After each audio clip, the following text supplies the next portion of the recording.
Ang sangkatauhan ay lumabas mula sa daigdig ilang daan taong nakararaan. Nagdepende ang mga tao sa iba't ibang teknolohiya upang makolonisa ang iba pang mga planeta.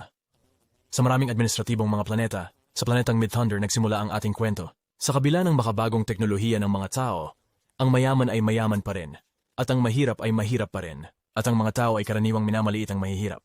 Sa katunayan, kung ikaw ay mahirap, hindi mo man lang kayang ipagtanggol ang iyong sariling kasintahan. Si Tianhen ay isa sa mga mahihirap, ipinanganak sa mga kanal. 5 taong nakalipas, ang kanyang guro, na nagpalaki sa kanya sa mga nagdaang taon, ay nagpa-enroll sa kanya sa Midthunder Academy, at siya ay nag-aral ng masigasig. Umaasang isang araw ay makakabayad siya sa kanyang guro, at sa lahat ng tumulong sa kanya. Bagaman, araw at gabi, ibinigay niya ang lahat sa kanyang kasintahan ng ilang taon. Ngunit minaliit siya nito at umalis kasama ng iba. Ang kanyang bagong kasintahan ay malaki rin ang pagpapahiya sa kanya dahil sa kanyang kahirapan. Gusto niyang sampalin ng malakas ang hayop na yon, ngunit wala siyang kapangyarihan na suportahan ito. O ang tapang, nabigo, nakilala niya ang isang babae sa kalye na nag-imbita sa kanya sa kanilang club. Sa kabila ng ilang beses na pagtanggi sa kanya, pumayag si Tianhen at pumunta sa bar nang sabihin niya na mayroon silang alak na magpapalimot sa kanya ng lahat ng kanyang mga kalungkutan. Nang matapos siyang uminom, nadama niya ang kapayapaan. Parang hindi niya talaga siya namimiss. Doon nakilala niya ang isa pang babae na nagtanong kung maaari siyang makainuman. Tumango si Tianhen at sinabi na maaari siyang uminom, ngunit hindi niya kayang bayaran ang kanyang mga inumin. Pinili niyang uminom kasama siya dahil mukhang sumuko na siya sa kanyang buhay. Nang tanungin niya ang pangalan nito, tinanggihan niya ito. Ngunit idinagdag na kung sasagutin niya ang isang tanong, sasabihin niya ang kanyang pangalan. Nang sabihin niya sa kanya na magtanong lamang, tinanong niya kung siya ba ay normal na tao o hindi normal na tao. Ngunit hindi niya pinasagot dahil sinabi niya na dapat isipin niya na siya ay abnormal. At sumigaw siya ng todo. Nagulat ang mga tao sa paligid at pagkatapos ay nawalan siya ng malay. Huli siya ng babae sa kanyang kandungan at sinabi sa malumanay na tono na malalaman niya kung talagang normal o hindi normal siya sa lalong madaling panahon. Gumising si Tianhen mula sa kanyang tulog at natagpuan niya ang kanyang sarili sa isang hindi kilalang lugar. Napansin din niya na siya ay hubad at nang siya ay lumingon, nakita niya ang dugo sa kumot na nagpapangyari sa kanya na mag-isip kung anong kalokohan ang nangyari kagabi. Ngunit hindi nagtagal. Nakita niya ang isang projector kung saan nagpakita ang hologram ng babae na kanyang nakilala kagabi.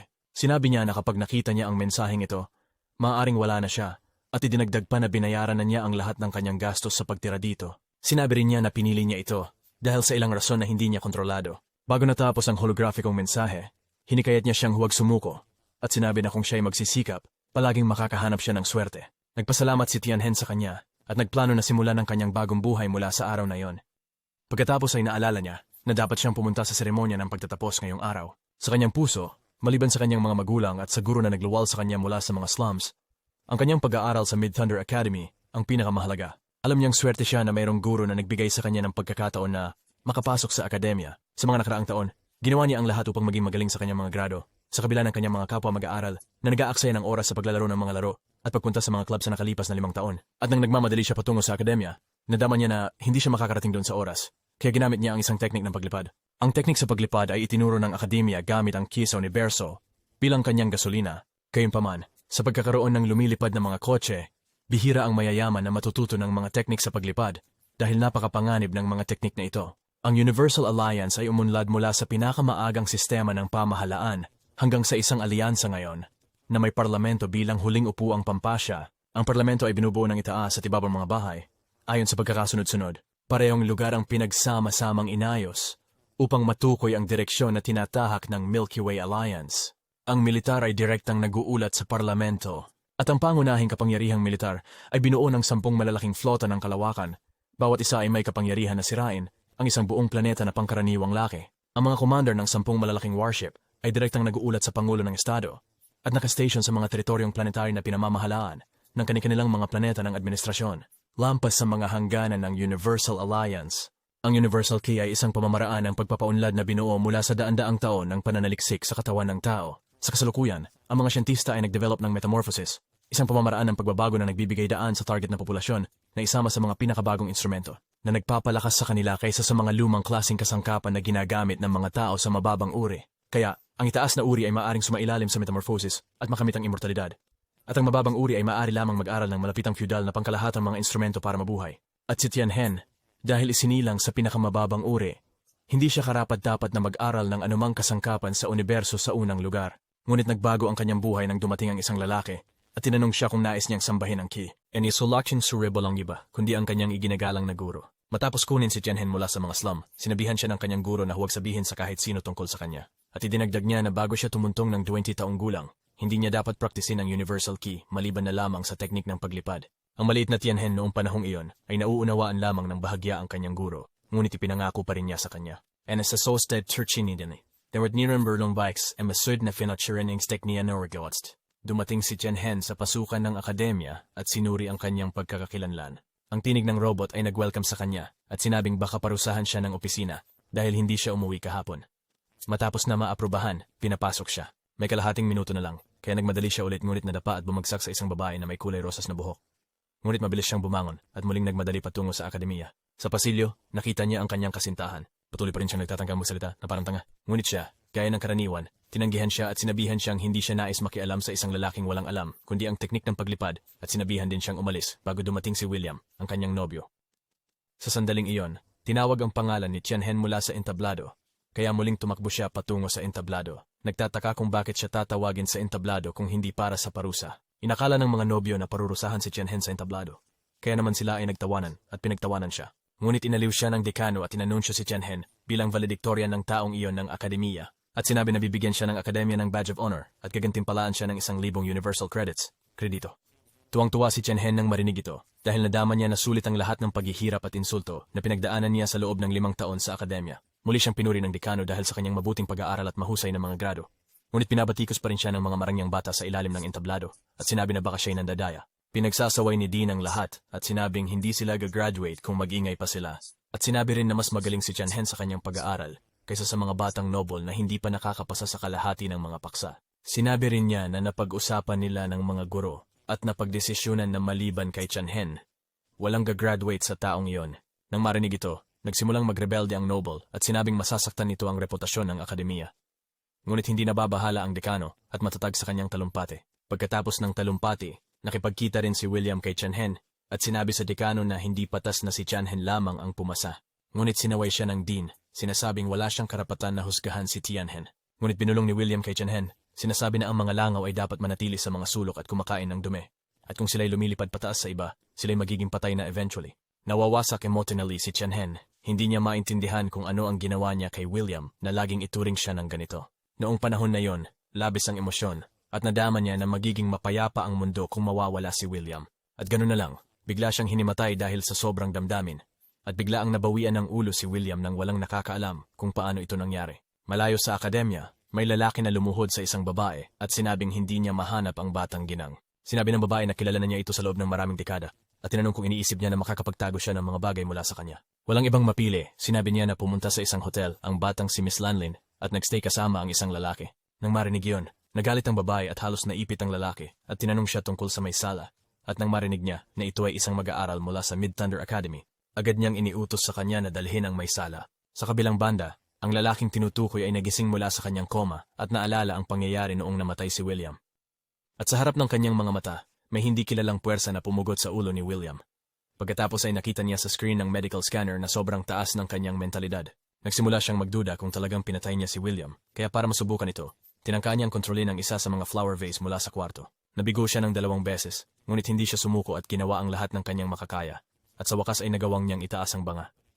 Ngunit nabagsak niya ito nang may kumatok sa pinto, kaya nagkunwaring natutulog siya muli.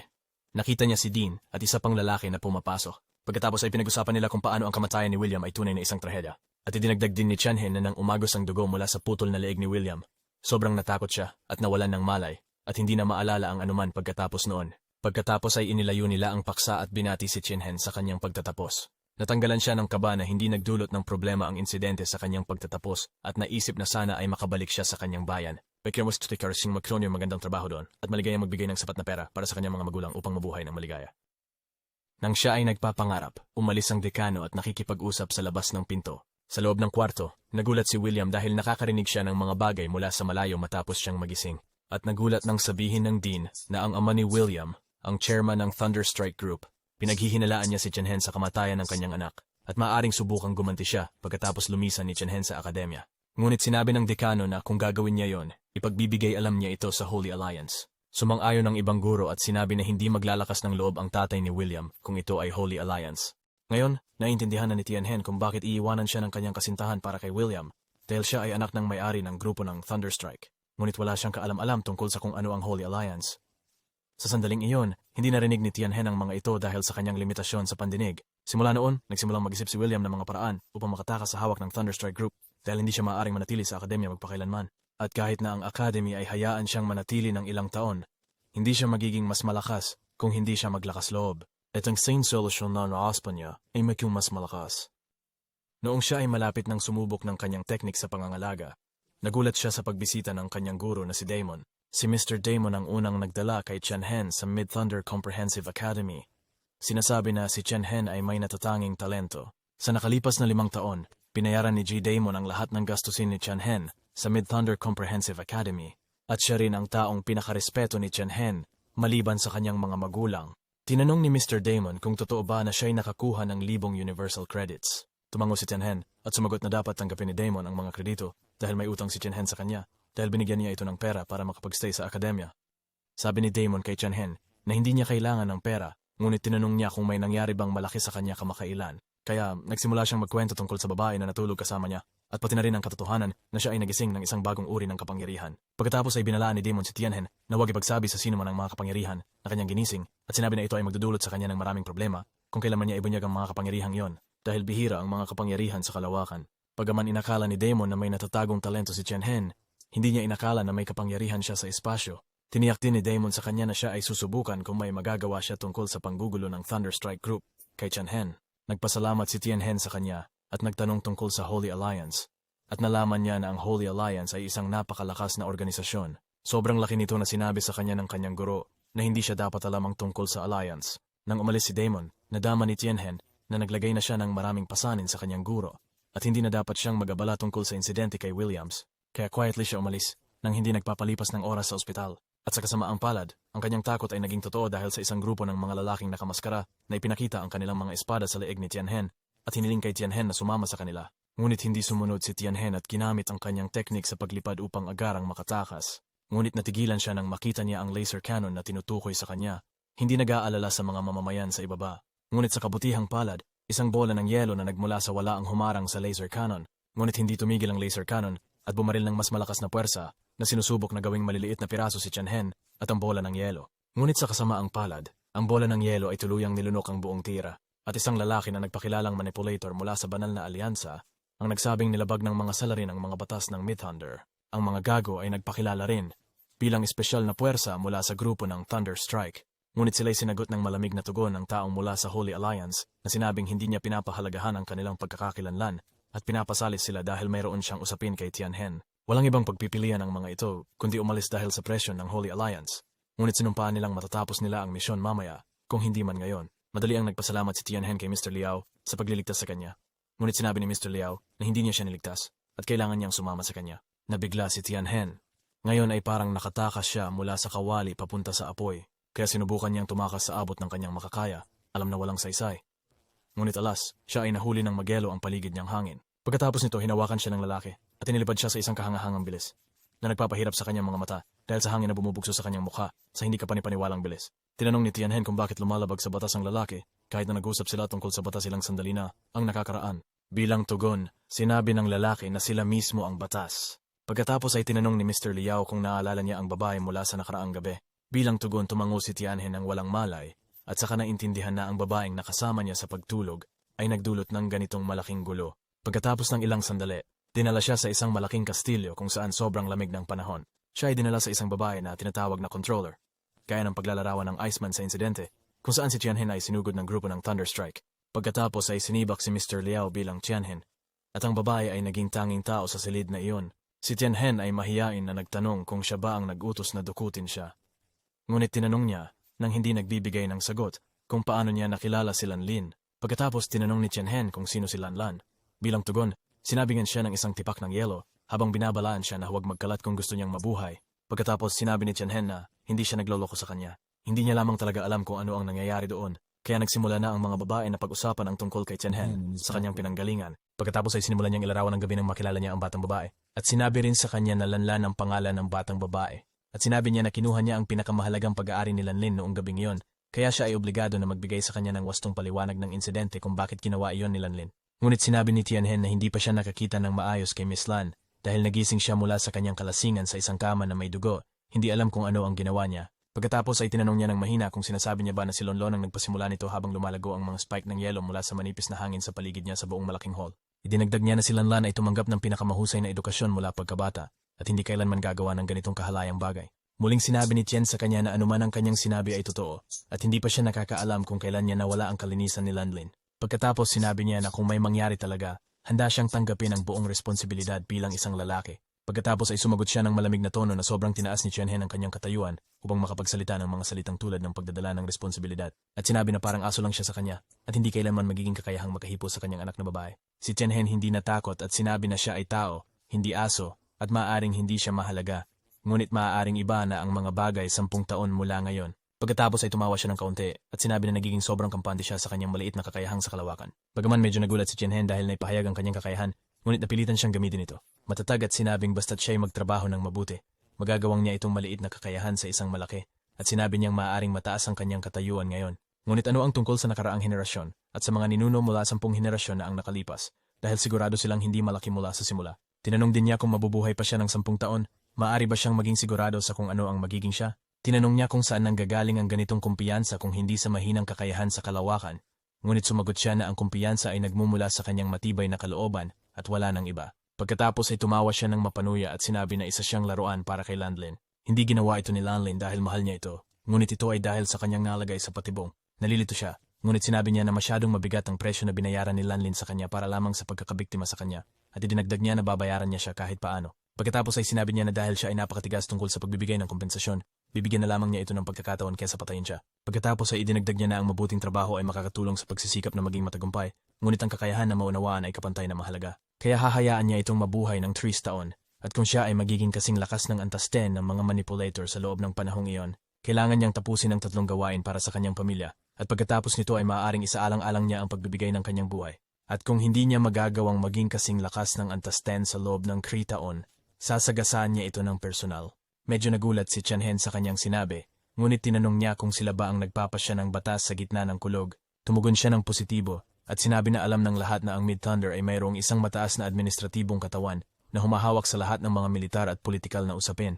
Ngunit ang bihirang alam ng mga tao ay ang katotohanan na ang tunay na kontrolador ng Mid-Thunder ay wala ng iba kundi siya. Pagkatapos ay tinanong ni Chen-hen kung nais niyang maging isang manipulator ng ikatsen na antas. Dapat malaman niya kahit kaunti tungkol sa mga manipulator. Sumangayon siya, at tinanong kung kailan niya ginising ang kakayahang espasyo, at sinabihan na kakagising lang niya 2 araw na ang nakakaraan. Pagkatapos ay tinuya siya, sinabing hindi pa nga siya umabot sa antas 1 ng mga manipulator, at nasa pinakamababang antas siya.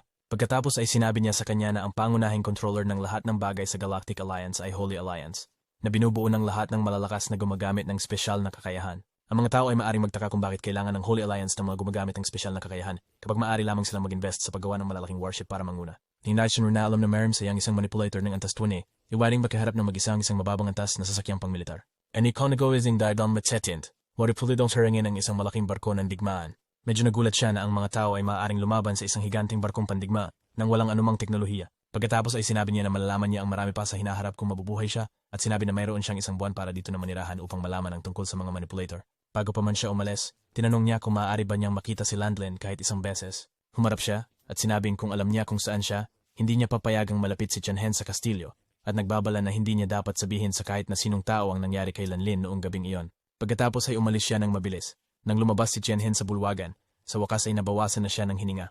Pagkatapos ay nakita niya si Ji Liao, ang taong nagdukot sa kanya. Nagpahayag ng kanyang pagkabigla si Ji Liao dahil sa kanyang akalang papatayin siya. Pagkatapos ay binigyan siya ni Tianhen ng isang bagay na parang hiyas na natunaw sa kanyang mga kamay at sinabi sa kanya ni Ji, Liao na ang emblemang ito ay nagpapahintulot sa kanya na suriin ang kalagayan ng kanyang katawan kahit kailan niya gusto. Ngunit tinanong ni Tianhen pabalik na dapat din itong may function na nag-uulat ng bawat kilos niya sa kanya. Sa tugon, sinabi ni Mr. Liao na hindi niya lamang nauunawaan kung gaano siya kaswerte na makuha ang emblem at sinabi niyang tumutukoy ito na mayroon siyang espesyal na katayuan sa Galactic Alliance. At sinabi rin na kung sino man ang makakarating sa Antas Feigen ng manipulator bago mag-30 taong gulang, pusyo si Wersedeng Swarm Alliance. Tiyan ay pinagsabihan, sinasabi niya na hindi siya gustong sumali sa alyansa sa simula pa lamang. Ngunit sinabi ni Mr. Liao, bago niya matupad ang kanyang pangakong 3 taon na, may karapatan si Madam Uya na diktahan ang kanyang kapalaran. Walang ibang pagpipilian. Subukan ni Tianhen na gamitin ang emblem at nagulat dahil sa dami ng impormasyon na dumaloy sa kanyang utak, habang ang kanyang antas ng kakayahan at antas ng Universal Key ay malinaw na lumulutang sa kanyang paningin. Pagkatapos ay tinanong niya si Ji Liao kung bakit ang emblem ay hindi nagpapakita ng kanyang antas ng kakayahan sa kalawakan. Sabi sa kanya na ito ay magpakita lamang ng antas ng kakayahan mula sa antas huni hanggang sa antas 36. At ibig sabihin nito ay hindi pa umaabot sa antas huni ang kanyang kakayahan. Pagkatapos ay pinasalamatan niya si Ji Liao sa tulong.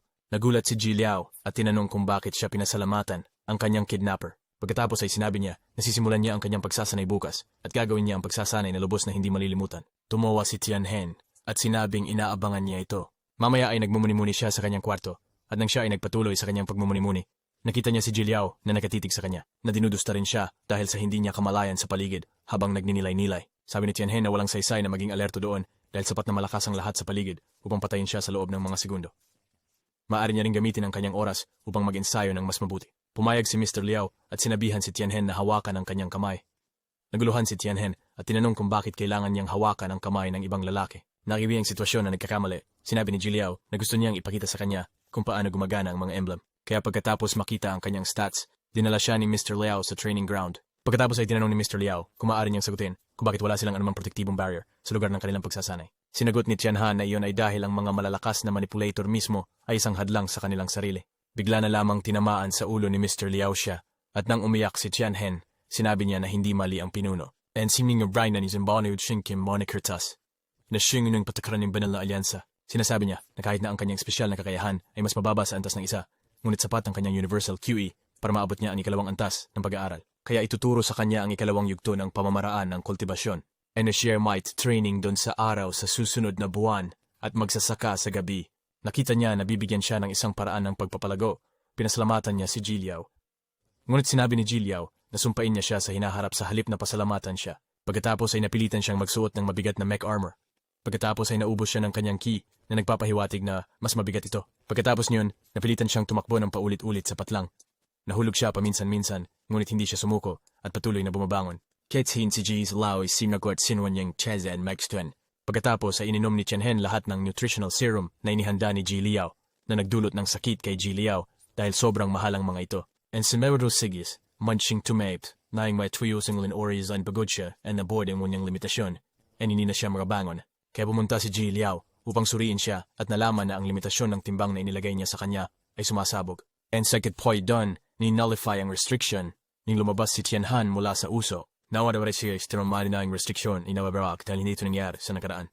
Dahil ang kanilang mga kakayahan ay higit sa 10 antas na magkikaiba. Nang mag-isip siya, dumating ang controller na nagsasabing tunay ngang isang himala na mabasag ang mga paghihigpit na itinakda ng isa na maraming antas na mas mataas. Sabi niya na hindi niya inaasahan na makakakuha sila ng kayamanan habang sinusubukan lamang na sirain ng kanyang ina sa pamamagitan ng pagtatalik sa isang lalaki. Pagkatapos ay sinabihan niya si Liao na palawigin ang durasyon ng pagsasanay mula 1 buwan hanggang 2 buwan dahil inaasahan niya na maabot ni Tianhen ang antas 3 sa panahong iyon. Ngunit sinabi ni Ji Liao na hindi ito magiging posible kahit gaano kahirap magtrabaho si Tianhen dahil kahit na isang taon ito ay kailangan. Tumawa siya at sinabihan si Mr. Liao na bigyan ng banal na ether si Tianhen.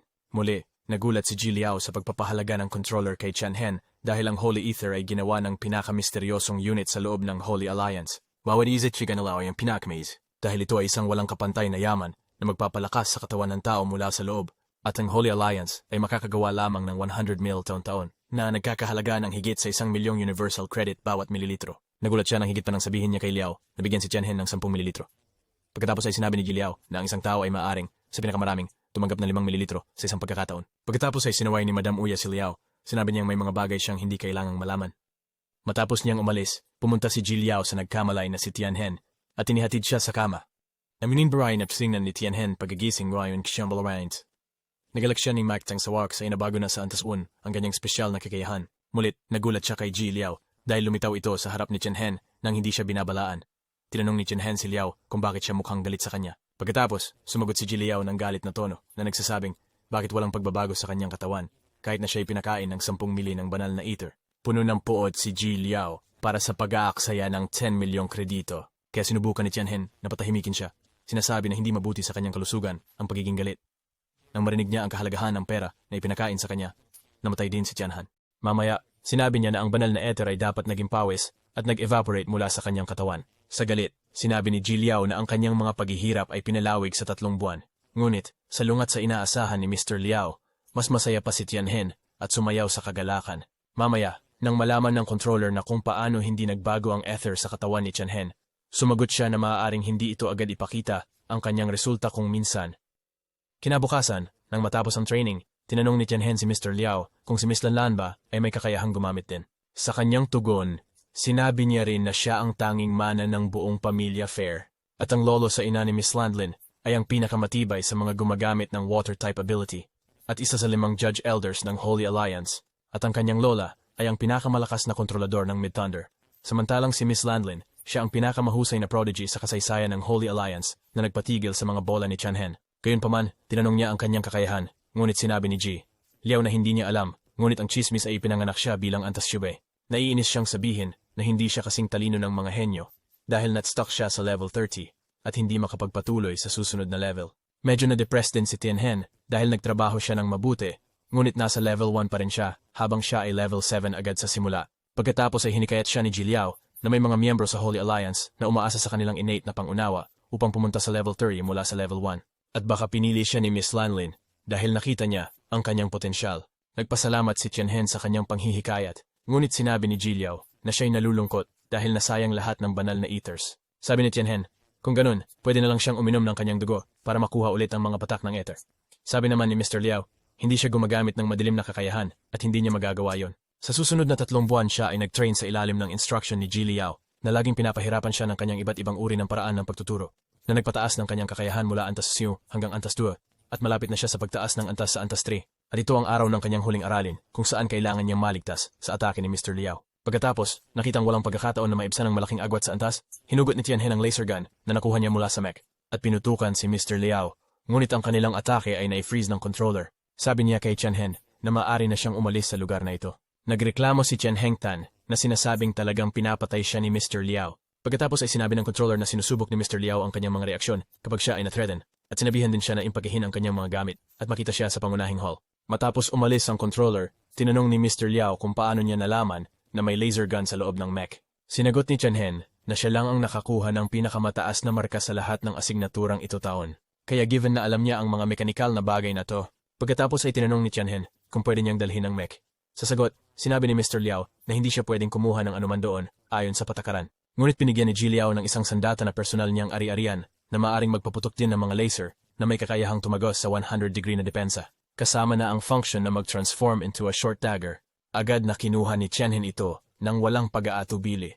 Bago umalis, pinagsabihan niya ito na huwag kalimutan ang kanyang pagsasanay pagkatapos niyang umalis. At kung mayroon siyang masalubong na anumang banta, iwasan ito sa halip na harapin ng diretsyo. Pagkatapos ay nagpasalamat si Tianhen ng huling beses kay Ji Liao at umalis habang tinitignan ni Ji Liao ang kanyang likod. Sa loob ng hall, nakilala niya ang Miss Controller. Sinabi niya na dapat tandaan niya ang pangako at malaya siyang bumalik kung may problema siyang makaharap. Pagkatapos ng lahat, umalis siya sa kastilyo at dumating sa akademya pagkatapos ng 3 mahabang buwan. Doon niya nakilala ang babaeng may kulay rosas na buhok na kanyang naaksidente bago ang seremonya ng pagtatapos. Sumugod ang babae sa kanya, parang gumagante, ngunit napalpak ang kanyang atake dahil iwas ni Tianhen na halos magpatid sa babae, ngunit nahuli siya ni Tianhen. Kahit pa, hindi sumuko ang babae habang tinatarget ang mga betlog nito at sinipa. Pero papaanong makakapayag si Tianhen sa ganun? Kaya hinuli niya ang paa nito bago ito sumipa sa kanyang betlog. Nagalit si Tianhen at tinanong ang babae kung bakit sinusubukan niyang wasakin ang kanyang mga bola. Ngunit hindi sumagot ang babae at sinabing na-miss niya ang seremonya ng pagtatapos at hindi siya makapagtapos dahil nabangga siya nito. Inamin niya na kasalanan niya ang nabangga siya, pero idinagdag niya na ang pagiging huli ay walang kinalaman sa pagtatapos. Nagsimula ang mga manonood na tsismisan si Tianhen habang tumatawa. Nahihiya siya na matalo sa harap ng napakaraming tao.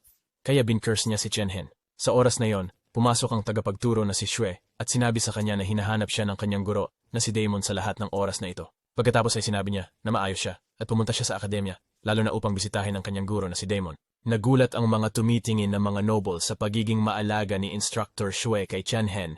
Pagkatapos ay tinawag ng babaeng nakapink na si Instructor Xue na malaking kapatid at sinabihan siyang saktan si Tianhen dahil siya ang dahilan kung bakit hindi siya makapagtapos. Ngunit sinabi ni Xue na, ayon sa mga marka, si Tianhen lamang ang nakapagtapos ngayong taon. Ngunit ang babae tumanggi at sinabing siya ang bumunggo sa kanya, kaya hindi siya nakapagtapos. Pagkatapos ay sumagot si Mr. Xue na sinasabi na siya lang ang may kasalanan bakit hindi siya nakakuha ng passing marks. Kaya, umalis siya. Sinabi na hindi niya maipaniwala na ipagtatanggol ni Ji Xue ang isang dayuhan. Pagkatapos ay tumingin si Ji Xue sa mga marangyang bata na nanonood at sinabihan silang umalis na nagpapaalis sa kanila kaagad. Kimdan sila Ji, Justianhen kay Ji, Demon. Sinabi ni Ji Shue na sa palagay ni Damon na siya ay nahuli ng Thunderstrike Group at nagsisikap malaman ang kinalalagyan ni Chen-Hen araw-araw. Kaya humingi ng paumanhin si Chen-Hen kay Diamond dahil sa pag-aalala niya. Pagkatapos ay umupo sila sa sofa at pinag-usapan ang mga bagay na nangyari noong nakaraang 3 buwan. Kinalaunan, naibunyag na bahagi ng Holy Alliance sina Ji Shue at Ji Damon at kilala rin nila si Madame Uya, ang controller, at sila rin ay medyo malakas dahil si Ji Shue ay isang level 13 na gumagamit ng apoy at ang guro na si Damon ay level 13 na gumagamit ng hangin. Nagdulot ito ng labis na pagkabigla kay Chen-Hen. Pagkatapos ay tinanong nila ang susunod na plano ni Chen-Hen. Bilang tugon, sinabi ni Tianen na nais niyang bumalik sa kanyang tahanan at pagkatapos nito, magsisimula siyang mag-ensayo ng kanyang natatanging kakayahan muli. Sinabi ni Teacher Damon na dahil sa kakayahan ng kalawakan ay napakabihira at meron lamang kaunting tao na makakapagturo sa kanya. Sa panahong yon, sinabi ni Mr. Shue na may isang ganitong guro sa Holy Alliance na may kakaibang karakter. Ngunit sinabi ni Mr. Damon na mahirap para kay Chen-Hen na magkaroon ng pagkakataon na turuan siya nito. Ngunit dinagdag din niya na may paniniwala siya kay Chen-Hen at dapat nilang subukan ito. Napag-alaman din ni Chen-Hen na ang pangalan ng kanyang guro ay G. Moore at siya ang controller ng planetang tinatawag na Royal Gold. Wastage Wewelines Alignment Sing of Friction sa Holy Alliance. Not sure what bawin Besher at the Holy Alliance. Ininis sa les, turan siyang nega sa mangugo at merong lahat ng uri ng nakikatakot na chismis tungkol sa kanya. Nagalala ang kanyang guro na si Damon. Ngunit tiniyak siya ni Chen-Hen na nakilala na niya ang isang controller bago at walang gantimpala ng walang panganib. At sinabi rin niya na tiyak na magiging antasteni siya bago mag-3 taon kung siya ay mag-e-ensayo sa ilalim ng isang mahusay na tagapagturo. Tumango si Ji-Joy at sinabi sa kanya na sila ni G. Damon ay pupunta sa isang lugar na tinatawag na Fantasyland. Mamaya, binigyan siya ni Mr. Damon ng isang gem na tulad ng ruby at sinabi sa kanya na maaari rin siyang pumunta sa Fantasyland kung nakabot siya ng level 10 gamit ang gem. Sinabi rin niya sa kanya na ito rin ay isang pangunahing kagamitan para sa mga miyembro ng Holy Alliance dahil ito ay magagamit na mag-navigate sa universo at maaari rin itong makatulong sa kanya na marating ang Royal Gold Planet. Tinanggihan ito ni Tian dahil napakahalaga nito at ayaw niyang magkaroon ng utang na loob sa kanyang guro. Subalit tinanggap niya ito sa huli nang igiit ng kanyang guro at umalis. Sa daan niya palabas ng akademya, nakita niya ang kanyang kasintahang si Liana na tinanong siya kung galit pa rin siya sa kanya. Sinabi ni Tianhen na wala siyang dapat ipagalit at sinabi niya na aalis siya sa Mid-Thunder City at hindi na siya magpapakitalit sa kanya. Pagkatapos ay nagsimula siyang magbulalas kung paano siya nagsisisi sa ginawa niya, ngunit sinabi ni Tianhen na hindi siya nasaktan. Sa halip, binuksan niya ang kanyang mga mata at tinulungan siyang maintindihan ang katotohanan ng mundo. Pagkatapos ay nagpaalam siya at umikot para umalis. Ngunit muling tinawagan siya ni Liana at tinanong kung siya nga ba talaga ang nagdulot ng kamatayan ni William. Tumugon siya na kung siya nga ba talaga ang pumatay sa kanya. Ngunit hindi siya makapaniwala dahil mas malakas pa rin si William kaysa kay Chen-Hen na hindi nga nagpa-practice ng kanyang kakayahan. Bilang tugon, pinuhat ni Tianhen siya sa leeg sa malayo at tinanong kung hindi pa rin siya naniniwala sa kanya. Pagkatapos ay tinanong niya kung gusto niya ng paghihigante, maaari siyang lumapit sa kanya anumang oras. Pero sa puntong iyon, dumating din ang babaeng may kulay rosas na buhok na may ilang mga lalaki. At sinabi sa kanila na sino mang makatalo kay Chen-Hen ay magiging kanyang kasintahan. Kaya, lahat sila ay tumalon kay Chen-Hen, ngunit pinugbog sila ni Chen-Hen ng malupit. Ngunit sa sandaling iyon, may isang tao na kumuha ng taser at inatake siya na nagpabulag sa kanya habang ang iba ay sinipa siya. Sa kabinantaan ni Chen-Hen sila na tumigil kung ayaw nilang mapatay. Ngunit hindi sila tumigil. Sa halip, lumapit sa kanya ang babaeng may kulay rosas na buhok at pinulong sa kanyang tainga na kung siya'y luhod at humingi ng paumanhin, kahit papaano ay iaalay niya ang kanyang buhay. Ngunit sa sandaling iyon, ginamit niya ang kanyang kakayahan habang tumigil ang paligid na hangin at nagmistulang tahimik ang lahat na sinundan ng malalakas na hiyaw mula sa mga estudyante habang nasugatan ang kanilang binte. Tumakbo sila para sa kanilang minamahal na buhay. Natatakot at nagulat ang lahat. Sinabi niya sa kanya na wala siyang ginawa sa kanya dahil malapit siya kay Teacher Shue. Pagkatapos noon, umalis siya at lumipad patungo sa kanyang bayan, Serenity City. Kilala rin ang lungsod bilang lungsod ng mga mahihirap at ang dahilan kung bakit sila ay palaging mahirap ay dahil pinigilan ng Galactic Alliance ang mga residente ng mga slum area na matuto ng anumang uri ng teknolohiya. Si Chen-Hen's mom ay nagtatahi ng ilang damit nang biglang pumasok ang kanyang tatay na sinasabi na pumayag ang banal na babae na hanapin ang kanilang anak. Hindi sila makatulog sa nakaraang 3 buwan dahil naglaho si Tien. Ngunit tiniyak ng ama sa ina na may komunikasyon na aparato si Holy Lady na maaaring maabot ang Mid-Thunder. At kung mabuti ang takbo ng mga bagay, marahil ay maririnig nila ang balita tungkol kay Chen-Hen bukas. Maray Chen train in with Tien-Hen to bal the babay. Maving Singyes Persting by Hirap. Sa mismong sandaling yon, biglang pumasok si Tien-Hen na lalong nagulat sa kanila. Iyat sa hele ang kanyang ina si Tien-Hen, sinaning kabarit siya natagalan. Kaya sinabi ni Tien-Hen sa kanya na nagtapos siya ng ligtas at walang nangyari. Pagkatapos ay tinanong ng kanyang ama kung sumakay ba siya ng hoverbus pabalik. Nagulat si Tien-Hen na marinig niya ang kanyang ama na nag-uusap tungkol sa hoverbus at tinanong kung paano nila ito nalaman. Pagkatapos ay sinabi sa kanya ng kanyang ama na ito ay tinuruan sa kanila ng banal na babae tungkol sa hoverbus. Nang tanungin ni Tianhen kung sino siya, sinabi sa kanya na dumating siya hindi matagal matapos umalis ni Tianhen sa lungsod. Pinuri rin niya ito at sinabi niya na nagbigay siya ng libreng edukasyon sa mga mahihirap at tumulong siya sa maraming nagugutom na tao. Pagkatapos ay sinabi ng kanyang ina, magpagkita siya sa banal na babae bukas at sinabi na maaaring magkasundo sila dahil pareho silang nakatira sa labas ng lungsod ng Serenity. Ay may nagdawdi ang Holy Lady o baring mo minawam si Kenya. Tumawa si Tianhen at sinabi na dapat siyang magpasalamat sa kanya dahil malaki ang tulong niya sa pamilya. Pagkatapos niyon, pumunta siya sa kanyang kwarto at nag-meditate at nasiyahan dahil muli niyang naabot ang kanyang kakayahan. Nung malapit na siyang bumangon at kumain ng hapunan, nadama niya ang isa pang enerhiya sa loob niya na parang ibang kakayahan. Pagkatapos ay naalala niya kung paano sinabi sa kanya ni Ginoong Liao na ang mga taong may dalawang magkaibang kakayahan ay palaging namamatay dahil sa pagbangga ng kanilang mga kakayahan sa isa't isa. Sa gitna ng kanyang kaba, narinig niya ang pintuan na kinatok habang sinabi ng kanyang tatay na kumain na siya ng hapunan. Sa pagkainan, sinabi rin ni Tianhen sa kanyang mga magulang tungkol sa 1,000 credits na kanyang natanggap mula sa seremonya ng kanyang pagtatapos. Ngunit sinabi ng kanyang ina at ama na panatilihin ito para sa kanya dahil baka kailanganin niya ito sa paghahanap ng trabaho sa hinaharap. Kinabukasan, tiningnan ni Tianhen ang matayog na tore kung saan nakatayo ang banal na babae. Pagkatapos, narinig niya ang kanyang tatay na pinupuri ang hitsura ng banal na babae. Ngunit bigla na lamang, nagpakita ulit ang kanyang iba pang kakayahan. Lahat sila ay nagpanik at sinabing wala silang ospital sa mga slums. Sa puntong ito, bumaba ang banal na babae at sinubukang suriin ang kondisyon ni Tianhen. Nang hawakan niya si Tianhen, nadama niyang bumabawas ang kanyang sakit. Parkwanmer, Fawayan Prolibe sa kanyang nateningon. Esikainin, na hinesti ko'y dalawang na stout, Rayan and Craying tinadaglay. Isang tumal da kiyan, na deep black, and isa pa ay explosive white. Sa ikimor, imbi niya maralay ni Tianhen, nadan siya sa kanyang tahanan. Sinabi niya na mas tahimik ang kanyang lugar, kaya mas madali para sa kanya, nagamutin siya. Kaya, dinala ng kanyang tatay siya sa bahay niya, at sa kwarto, pinasalamatan ni Tianhen siya sa tulong na ibinigay niya. Ngunit sinagot niya na hindi dapat siya mabilis na magpasalamat sa kanya. Dahil sila'y itinakda na magkaaway mula noong sila'y isinilang. Nawar ti Tianhen da Marcel then yun ang mananang kumigan bening amayin. Pagkatapos ay sinabi niya sa kanya na ipinanganak siya noong ika-31 ng Mayo ng 315 na taon ng Universal Calendar. Napareho rin ang araw kung kailan siya ipinanganak. Muli na namang nalito si Tianhen. Pagkatapos ay natagpuan niya ang sagisag ng banal na alyansa sa loob ng kanyang katawan. Sani ngayon, naramdaman ni Tianhen na ang kakayahang kalinisan ng banal na babae ay tila sumasalungat at pumiptering ang madidilim na espesyal na kakayahan sa katawan ni Tianhen na nagpaparamdam sa kanya ng mas matinding sakit. Pagkatapos ay tinanong niya ang pangalan niya, sabay sabi na Lily ang pangalan niya. Pareho sa mga bulaklak na lily na nagbibigay ng liwanag sa kadiliman. Ngunit direkta niyang itinanong si Tianhen kung sino ang nagpasok sa kanya sa lungsod at ano ang kanyang layunin. Sumagot siya na gusto niya lamang gawing masaya at kontento ang lahat. Bilang tugon, itinuya ni Tianhen ang kanyang sinabi na sa napakaraming planeta sa alyansa, meron silang hindi bababa sa 800 na mga slums. At maaari ba niyang pasayahin ang bawat slums? Sumagot siya na hindi niya ito magagawa mag-isa. Ngunit tiyak na matatapos niya ang kanyang layunin, kasama ang sama-samang pagpupunyagi ng di mabilang na tao. Pagkatapos ay tinanong niya kung alam ba nito na maaring mabigyan siya ng parusa ng Galactic Alliance para sa kanyang mga gawa. Sinagot niya na wala siyang pakialam. Pagkatapos ay binato niya ang kanyang enerhiya sa kanya gamit ang kanyang kapangyarihan. Ngunit tinarangan ito ni Tianhen. Sinabi ng babaeng hindi niya nais masaktan siya. Gusto lamang niyang tulungan siyang makabawi. Naitiwan na pen kamo ni Tianhen na Mardin Skin and Pomlag, near Noah, and Pentuwais banal na babae.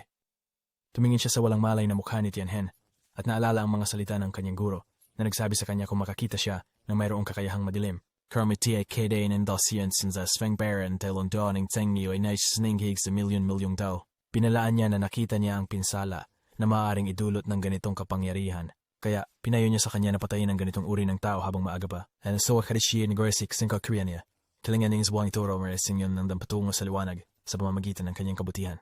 Ngunit hindi magawa ni Lily ito nang harapin niya ang ganitong klase ng lalaki. Pagkatapos ay kinagat niya ang kanyang daliri at kumuha ng patak ng kanyang dugo at minarkahan ang ulo ni Tianhen gamit ang kanyang dugo na parang nagkakompleto ng isang ritual. Ang noo ni Tianhen kung saan tumama ang dugo ay nagliliwanag habang sumasabog ang kanyang madilim na kapangyarihan, ngunit napigilan ito niya gamit ang kanyang mga kapangyarihan. Pagkatapos, pumutok ang mga damit ni Tianhen na nagdulot ng dumi sa mga mata ng banal na dalaga habang tumatakbo siya palabas ng silid kung saan nakita niya ang ama ni Tianhen na kanyang hininga ng bagong set ng mga damit para kay Tianhen. And rapay siyang bayan ni Tianhen na free na set. Bobolan siya ni Tianhen niyentos bidembi ang lavyember of Rayahandalam.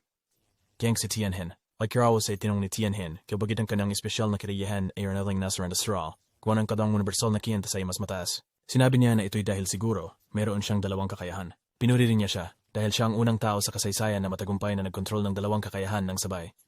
Pagkatapos ay tinanong niya, hindi ba iyon isang masamang bagay? Sabi niya hindi ito pareho para sa kanya. Siyempre, mas nashock pa siya kaysa kay Tianhen. dahil alam niya na hindi lamang si Jianhen ang may kapangyarihan na sinabi ng kanyang guro na mag-ingat. Hence riskin rin ang wang kapangyarihan kabantay rin. Landi raw bus desing himala at magkakaroon sa chi, tao. Nilang saglit si Holy Lily so upang ibahagi ang isang mahalagang pagkahayag kay Jianhen.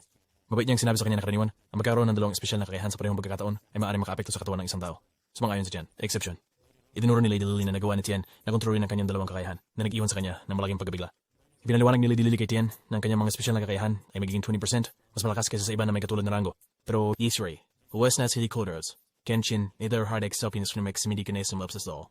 Tayo siya hamon, ngunit naniniwala si Lady Lily sa potensyal ni Tian. Sa pagdinig sa paliwanag ni Lady Lily, nagkaroon ng sobrang excitement si Jianhen. Narealize niya na ang kanyang mga kakayahan ay mas mahina kaysa sa totoo. Because, as the nupriso wanyo sa taktikal na kalmaan, or nililang na kanyang mga kaaway na mali din siya. Intip na siya right sentences din sila main so na hamay may higit sa balayang lakas. Noon naman ang perspektibo ni Tian, at alo si Di intang kininga na may predict. Kaya endorse tani naging babel ang klets paniganin kiti. Lihim.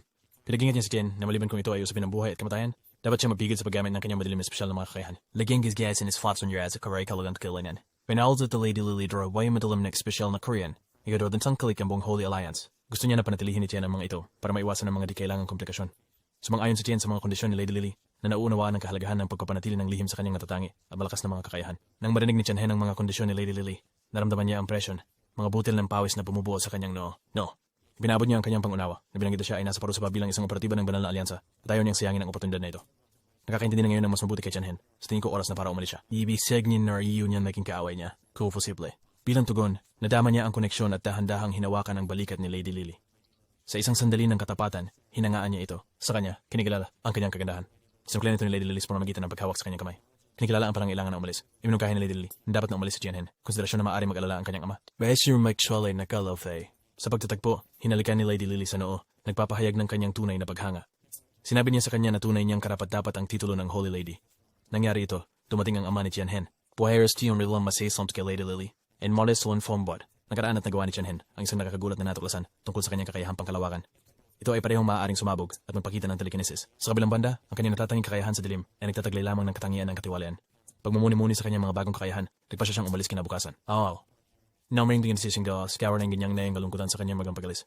Nag-aalala sa kanyang galusugan, iminungkahin ng inang Chen, nabisitahin niya ang banal na babae bago ang kasal. So Wendy came to laing tuling knife revenge. She punod sa ways and boyamsan. Tinungo ni Jianhen no sinertan banal na babae. Sure din na sulamexing kalib. So cinder dwaying small magpalamet bolster night. Ni majing bargado bili.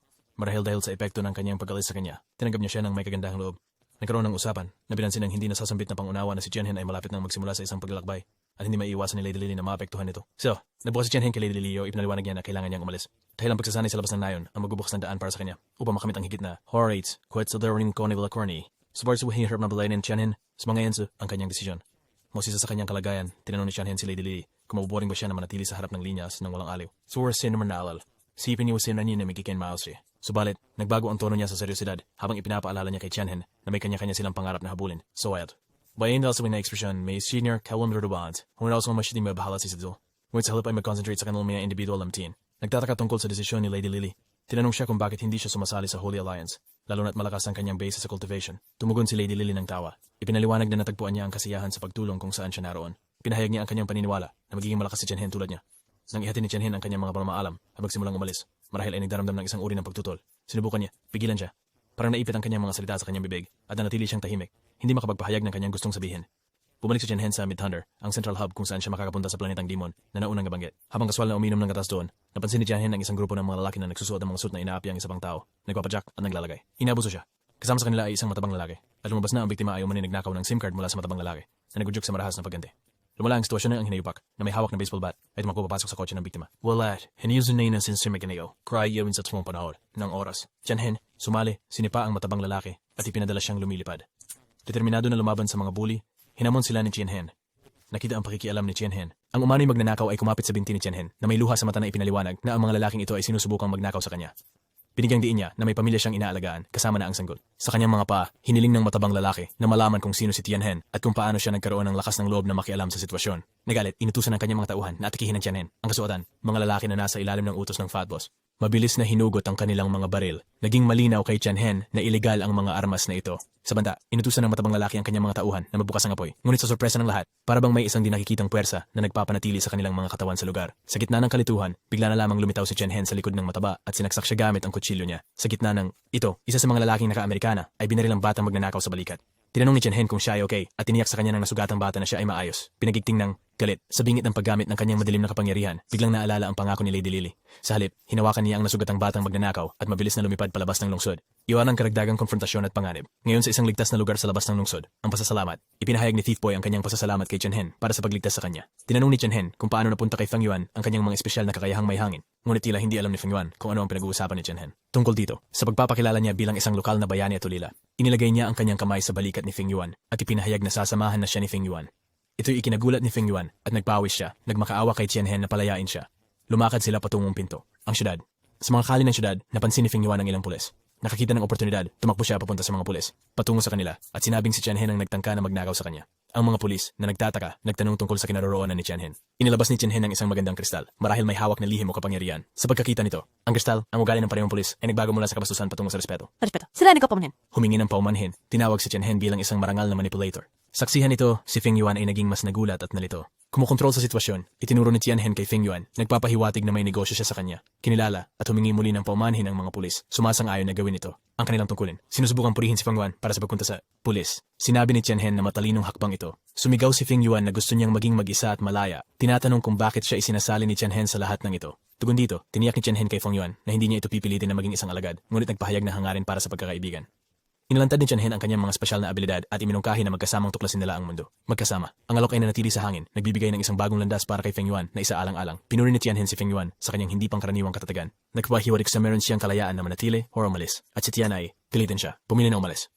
Kusang loob. Habang lumalakad si Tianhen, ilang segundo lang ang nakalipas, narinig niya ang mga sigaw ni Feng Yuan mula sa likod. Nakita ni Tianhen si Feng Yuan na hinahabol ang isang grupo ng tao. Sumigaw si Feng Yuan na mananatili siya kay Tian kung ililigtas siya nito. May ngiti sa kanyang muka. Tinanong ni Tianhen si Feng Yuan kung mananatili ba siya kay Tian kung ililigtas siya nito. Natatakot. Sigaw ng pagsang-ayon si Feng Yuan. Ipinahayag ang kanyang kagustuhang manatili. Agad na ibinaba ni Tianhen ang lahat ng mga naghahabol. Ang biglaang kabiguan ng mga naghabol ay nag-iwan sa natitirang mga ito sa takot. Nagtulas ang layo na upang umurong. Ang mabilis at malakas na pagmamaniobra ni Tianhen ang nag-secure sa kaligtasan ni Feng Yuan at may bagong pangako. Pinili ni Feng Yuan na manatili sa tabi ni Tianhen, na saksi sa pagpapakita ng kapangyarihan ni Tianhen habang walang pagsusumikap na pinaalis ang natitirang mga tagahabol. Si Feng Yuan ay parehong nagulat at namangha. Ang hindi inaasahang lakas ng mga abilidad ni Tianhen ay nagpaiwan kay Feng Yuan na na-excite. Sa labis na kuryosidad, mapagpatuloy niyang hiniling kay Tianhen na turuan siya nito at nangakong sundan siya, namamansin sa kahilingan ni Feng Yuan, tinatanong kung nais niya matutunan ng mga kakayahang ito upang mapadali ang pagnanakaw. Linawin ni Feng Yuan na kaya niyang ipagtanggol ang sarili niya, ngunit naghihirap sa masamang reputasyon. Kahit na kaya niyang pakainin ang kanyang sarili, ipinaliwanag niyang madalas siyang sisihin sa mga nakawan sa kanyang paligid, anuman ang kanyang kawalang sala. Sa tugon, nagtanong si Tianhen tungkol sa mga kasanayan ni Feng Yuan bilang isang magnanakaw, naglalayong maunawaan ang kanyang mga kakayahan. Inamin ni Feng Yuan na naging hamon ang pagkuha ng anumang mahalagang bagay dahil sa kahalagahan ng mga kagamitan na mataas ang teknolohiya. Bilang tugon, tinanong ni Tianhen kung nagpatuloy na ba dati si Feng Yuan ng Universal Key. Narinig lamang ni Feng Yuan ito, ngunit hindi pa nasubukan. Naantig sa sitwasyon ni Feng Yuan, ipinangako ni Tianhen na ibibigay niya sa kanya ang teknik para sa pagpapalaki ng Universal Key sa hinaharap. Nang marinig ito, namangha si Feng Yuan sa gaano kadali para kay Tianhen na magtiwala sa kanya. Pasasalamat. Mga luha ang gumalong sa mga mata ni Feng Yuan nang mapagtanto niya na walang nakapagpakita sa kanya ng ganitong kabailan noon. Nang maabot nila ang daan patungo sa transportasyon, ibinahagi ni Tianhen ang kanyang plano kay Feng Yuan nang ipaliwanag niya na balak niyang pumunta sa isang lugar na tinatawag na Royal Gold. Sa mundo, kung saan maraming kilalang manipulator na may mga espesyal na kakayahan pang espasyo ang naninirahan. Umaasa si Tianhen na magkakahanap siya doon ng taong makakatulong sa kanya sa paghasa ng kanyang mga kasanayan. Mga kasanayan, tiyak niya kay Feng Yuan na hahanapin niya ang nararapat na guro para sa kanya. Siya. Kapag ang Universal Key ni Feng Yuan ay maaari na mag-imbak ng kanyang espesyal na mga kakayahan, tinanong ni Feng Yuan kung nakilala na ba ni Tianhen ang isa sa mga hari. Gito na maaaring magturo sa kanya. Sinagot ni Tianhen na ito isang pagtatangka lamang, kinikilala na baka hindi siya pansinin. Nag-aalala tungkol sa kanilang paglakbay, sinabi ni Tianhen na hindi na maaari pansinin kung hindi siya magbabayad ng pansin. Inalam ni Feng Yuan kung may sapat na pera si Tianhen para sa transportasyon. Nang marinig ang tanong na ito, titig na titig si Tianhen kay Feng Yuan, marahil natanto ang isang potensyal na problema sa kanilang mga plano sa paglalakbay. Nag-aalala si Feng Yuan matapos tignan ni Tianhen. Inamin niya na wala siyang sapat na pera para sa transportasyon. Tumawa si Tianhen at pinatigil siya, sinabing hindi masama ang maging isang manipulator. Magkakahanap siya ng paraan para makuha ng perang kailangan nila. Nilagay niya ang kanyang kamay na nagbibigay comfort sa balikan ni Feng Yuan. Mas matanda, ibinahayag ni Tianhen na sila ay itinadhana na maging mga kaibigan, kahit sa ilang paraan ay magkamukha. Naguluhan sa pahayag, nakinig sila habang patuloy na naglalakad. Naputol ang kanilang paglalakbay ng tatlong kakaibang mga individual na nagtataglay ng mga maskara at pulang mga cape. Hinalan ni Tianhen na sila ang mga kaaway ni Feng Yuan. Ngunit sinabi ni Feng Yuan na hindi niya sila kilala. Nagpa siyang hindi pansinin ang mga lalaking may maskara. Patuloy na nanood si Tianhen at Feng Yuan. Naglalakad. Sa kasamaang palad, pinigilan sila ng isa sa mga nakamaskarang tao. Hinihiling na malaman kung sino sa kanila ang mula sa Holy Alliance. Mausisa at maingat, tinanong ni Tianhen ang mga nakamaskarang lalaki kung ano ang kanilang kailangan. Isa sa kanila ang nag-extend ng kanyang kamay, ominously stating na malalaman nila ito pagkatapos hawakan ito. Mahigpit. Bigla, naramdaman ni Tianhen ang presensya ng dalawang malalaking buto ng Titan na lumalabas sa kanyang likuran, na tumutugon. Mabilis na iniiwas ni Tianhen ang sarili sa atake sa pamamagitan ng paglundag sa gilid. Naging malinaw sa kanya na ang mga taong ito ay mga gumagamit ng dark special abilities at nandun sila para kay Feng Yuan at sa kanya. Ang mga kalansay ng Titan ay lumikha ng isang malakas na tunog ng bubagsak. Muli, ngayong oras ay tinutukso si Tianhen. Malinis niyang naiwasan ang pag-atake na nakapagtanto ng pangangailangan na makatakas sa fog. Napansin ni Tianhen ang isa pang nakamaskarang lalaki na sinusubukan dagpin siya mula sa likuran. Sa kasamaang palad, tila nagtagumpay ang nakamaskarang lalaki sa kanyang tanggang makaagaw ng kapangyarihan kay Tianhen.